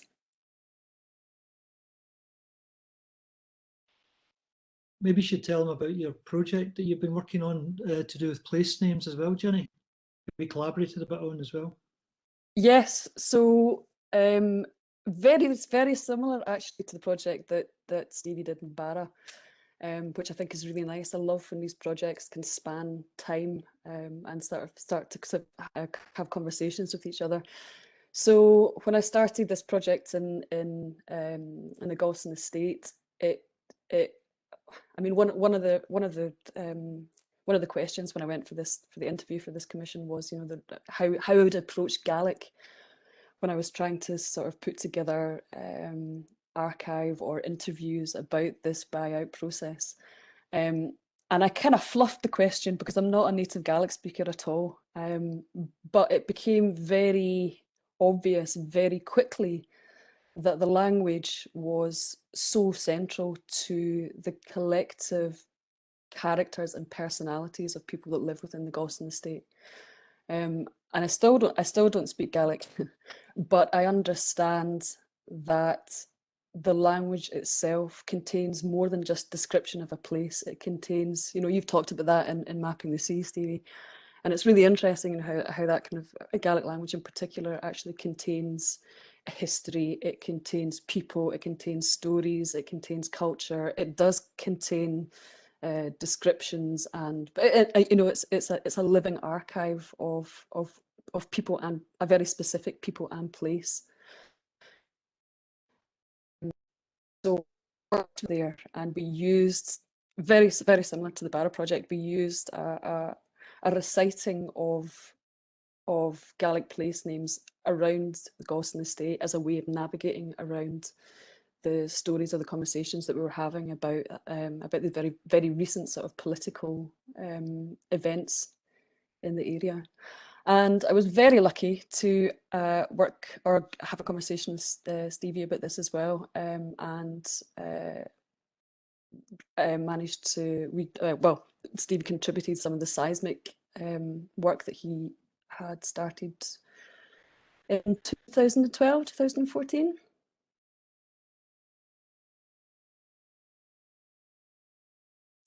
Are you muted? Sorry. Yes, actually way back 2007 or 8. Right. Yeah, ongoing project. what was lovely, but what is lovely about that project is that it doesn't feel like it's a project that's got a beginning or an end to it, which I think is lovely when you're talking about time and the shifts within tectonic plates or shifts within the earth, and actually what's happening below and above and around these sort of tectonic shifts, or the sounds that the earth is making. And it was lovely actually to sort of have that conversation with you about what is happening and when is it happening and how are these things layering and shifting and moving. Yeah. So it's been launched this week actually, so I can put an email, a link to the project. Can I just follow up with a question to Anne Frater about translation? I'm just interested to know how you managed to translate from Gaelic to English, and how you managed to retain the same kind of emotion and feeling, taking into account what Jenny was saying there about the sort of the different, in a sense, way of phrasing things, and how the Gaelic language seems to sort of contain so much more information. Do you find it difficult to do that? Is there a big leap? The honest answer to that is that I really don't worry too much about the English reading as a poem. To me, the poem is the Gaelic version. The English is, it's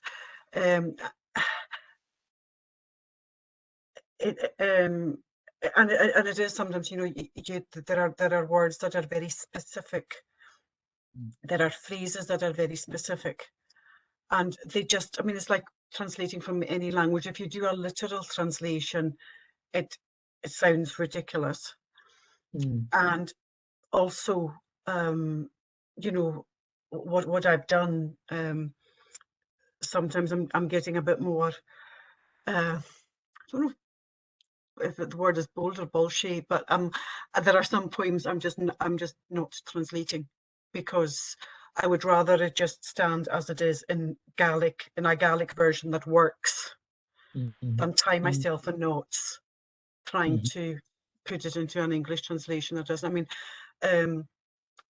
One of a poem I did, and it's basically, when it's based on a phrase or an idiom, especially, these things are, they're really problematic when you're trying to translate. And when you've built a poem around an idiom, that you're then, it was one poem I did was there's a Gaelic phrase for, when for those of us who grew up in a house where there was a stove in the middle of the kitchen, and there's always a kettle on the stove, and sometimes if you weren't careful and the stove was full on and you'd forgotten the kettle was there, there'd be steam coming out of every orifice in the kettle. And the phrase for that was Hancora cura henaras. So the kettle is putting his grandfather out, like every single thing in the kettle is coming out of it. And I did a poem kind of on that, but about heritage. But then you try and put that into English, and if you put the kettle's putting his grandfather out, well, that's not an idiom in English. So, but then the fiercely boiling kettle, there's no link to heritage, and I did try, and there has been, it has been published with a translation, but when my latest collection, I just thought, no, the translation doesn't work, so I would just rather leave it out. And there are other ones where I think you would need so many words to encapsulate what is in one Gaelic word that it's just not, it would just kill it stone dead.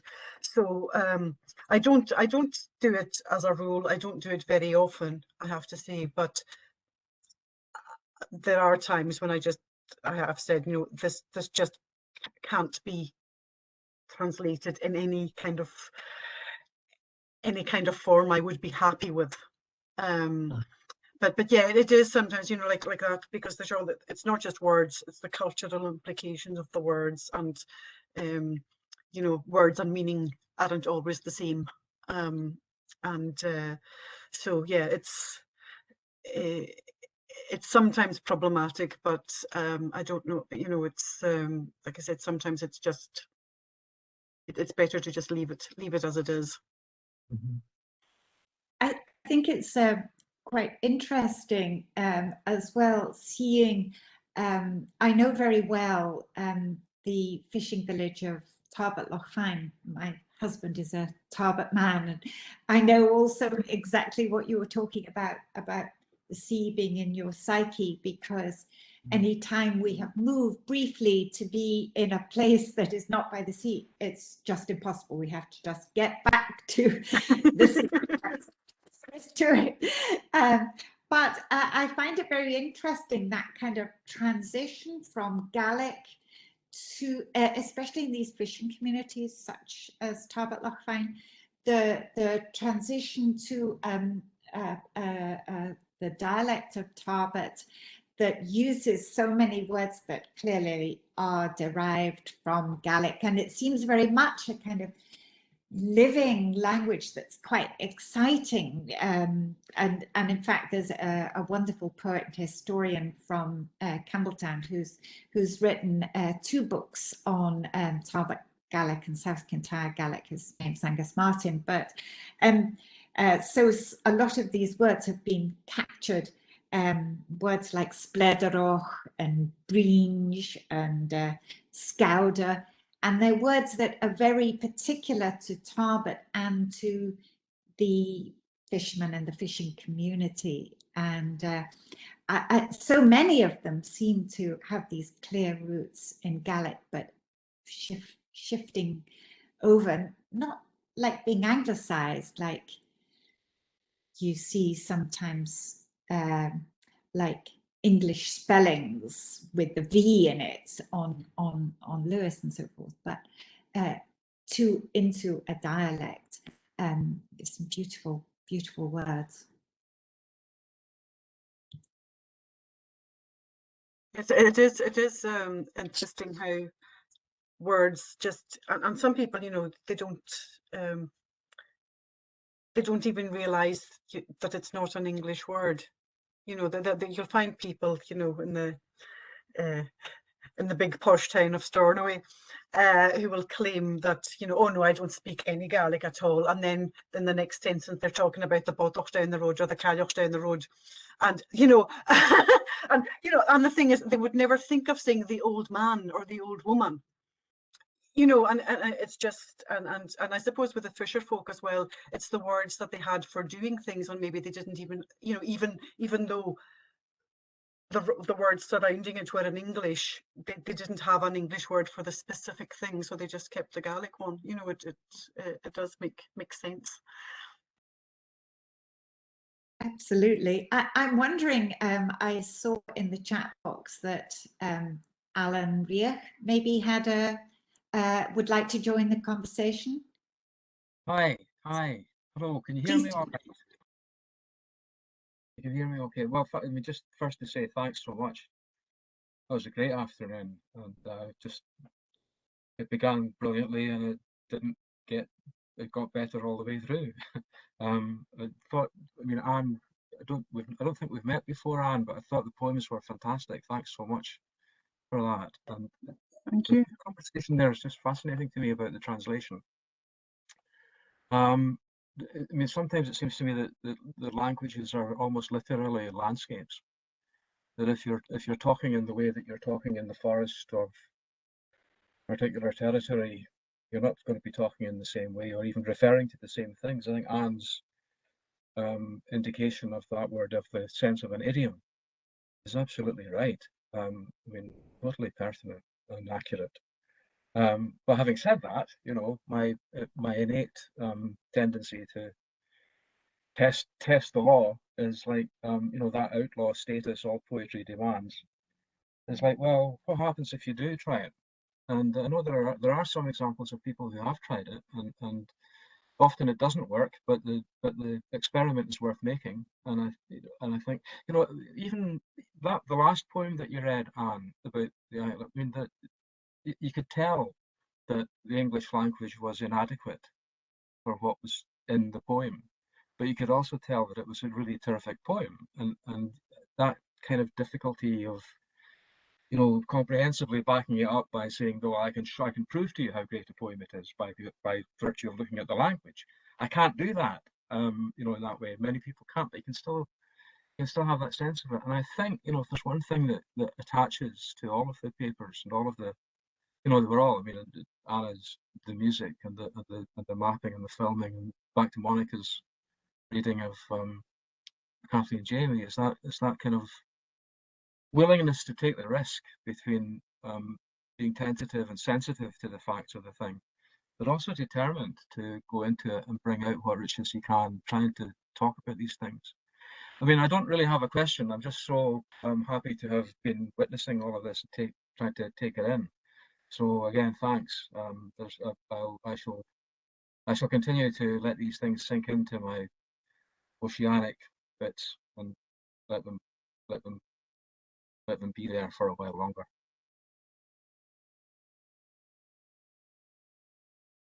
Thank you. Thank you very much.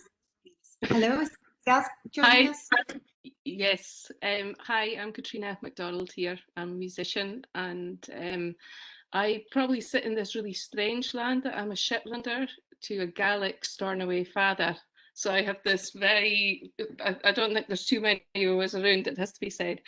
And I joined quite late today, but I would just also like to say it's just been fantastic what I've heard. And one of the things I thought was lovely is the connection that I also hear in Anna-Wendy's music there is the musicality of that language. And I really feel like on the translation front, I don't know how English could ever do what the Gaelic language is doing there. As a musician, unfortunately, my poor Gaelic speaking father didn't get a Gaelic speaking daughter.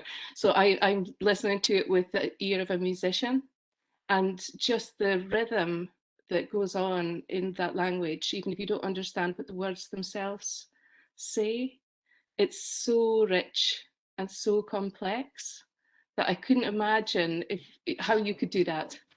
You know, to try and make that same kind of thing happen in translation was really beautiful. And I would just say, I totally agree with you.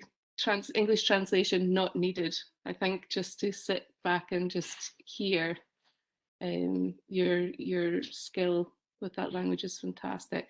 Thank you. Thank you. I would say, I think, in a way, with Gaelic, it's because the vowels, we do like our vowels, and because the rhyme is on the vowels rather than on the consonants, it actually gives you a lot more freedom and a lot more to play with. So there is that as well.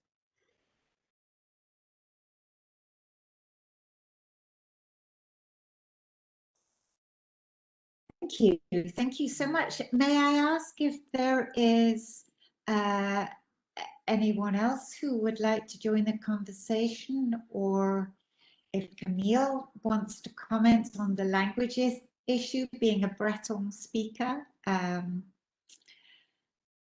Anybody? A learner, Lindsay, a learner, just like you. I'm hoping to bring actual Breton speakers to Lewis next year, and Breton musicians too. So maybe you can all play together, and that would be as moving as it was today. But maybe I had a very practical question for Stephen. I was really interested in the sea, the sails, and the white blades, and I wonder if it comes in book form, if you actually turned this project into something that... Yeah, that's an interesting one. I mean, I did think, you know, through what kind of formats would actually work for this. And in a sense, you know, watching the film is kind of like flicking through a book. You know, it goes from each chapter and then you see image, you see text. So yeah, I think that format would work. I'm just remembering now, because you've just triggered a memory about trying to work out what's the best way to show that work as a single screen initially. I said that the initial way was a more of an immersive sort of experience where you could see two images and one piece of text and kind of play about with the poetic aspect of that a lot more. And it's about trying to, I suppose, retain what's important within the different formats that you choose to present. So a single screen, you know, it's about, I suppose, the sound continues over the text, so it keeps the rhythm going in a sense and keeps the thread going. But I think ideally, you know, it should be seen at least as 2 screens, so that you're always seeing an image when you're seeing the text. And I did try to overlay the text onto the image, but kind of seemed to kill the both of them, you know. So it's, yeah, it's always quite a sort of struggle in a sense to work with image and text in that kind of way.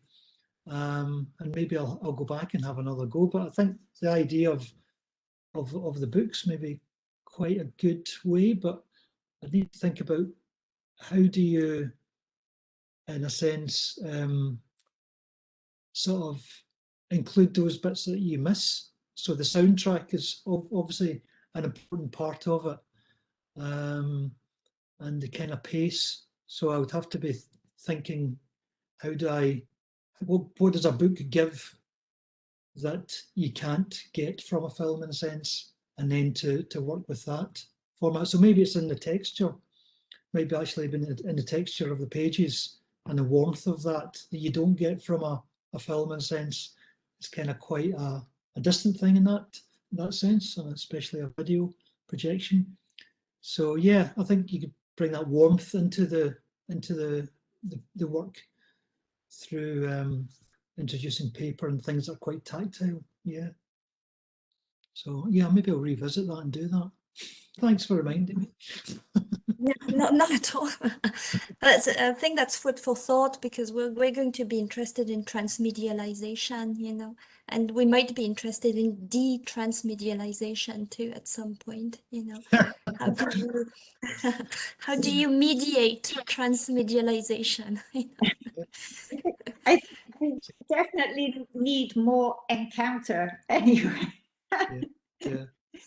We're in desperate need, Yeah. aren't we? Art as encounter. Yeah. I did do a project where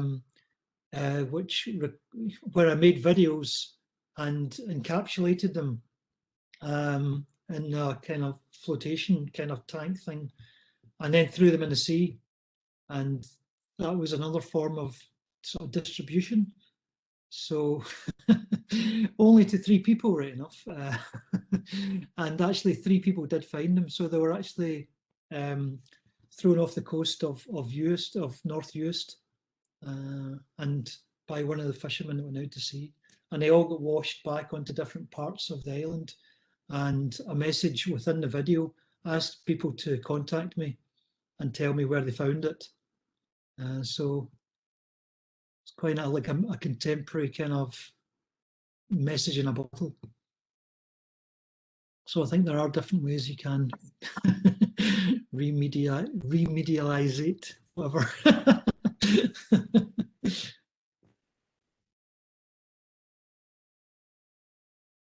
I'm wondering if anybody else would like to join the conversation. Can I jump in? Yes, please do. Please. Hello. Hello, It's Misha Mary. I'm Mary.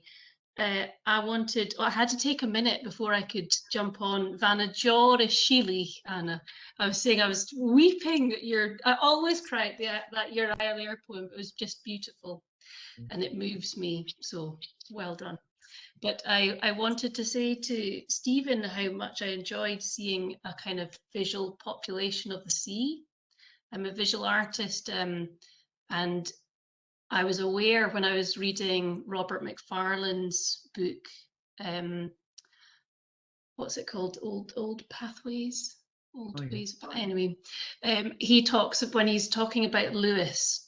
And the kind of Western seaboard, and about, as somebody who doesn't travel much by sea or have that knowledge, that the sea and mapping in particular can be quite blank. And it's true if you think of like how in contemporary contexts we see mapping often like on the weather, or it's always the bits that are populated with information is the land. And I think it's really interesting to see a visual artist working in the sea. To me, it's often quite a blank space. So it's lovely to see what you did. It was really inspiring. And it reminded me of a piece of research and a conversation I was having with a friend today. He has like a chladach down on our stony shore bit. I'm on Lewis as well, as Ginny said, I'm up near Ness.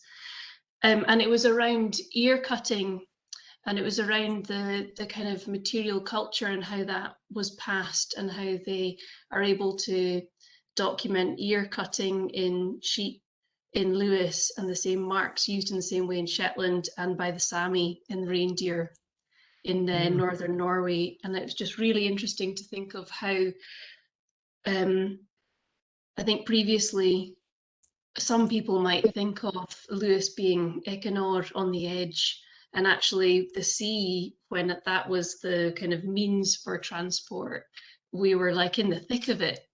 So it's really, it's so wonderful to see this project starting, and I'm really excited to see where it goes, and particularly just to see this like wealth of clever, interesting, inspiring artists all coming together and layering up these different kind of overlays of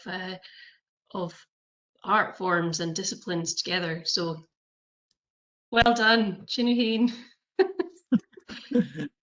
Thank you. Thank you so much. I am so delighted. So many talented people, Katrina the fiddler and Alan Riech, and so many talented people have, and you yourself, they've joined us today to share. And it's been quite exhausting because it's so intense, but really rewarding, really, truly rewarding. Can I invite anyone else to jump in, or is everybody else, I think, shared their thoughts? I'm wondering if Camille and Joe might pop in their faces so I can show you my Hands Across the Sea team, and hope very much that you'll continue sharing. We are with this project for through till March 2022, and it would be so fantastic if you would come and be with us on Lewis in March 2022. The dates, I'll remind you, the 24th and the 25th of March. And it will be so much fun to have our creative team from Western Brittany. Joe and Camille, can you pop up your faces? Yeah, I'm here. And Joe, are you there? I really hope, along with Lindsay, that you'll all come up to Lewis, or stay in Lewis if you're already there, until March next year. And maybe just a quick word on our workshop, our second workshop in December. Is going to be focusing on social issues regarding the sea, with a number of papers that will compare maritime identities between Brittany, Iceland, Wales and Scotland, of course, and hopefully. And thank you so much, Joe. I don't know where you are. I can't see you on the screen just now, but I'm yes, here. Just to say thank you so much. It's been such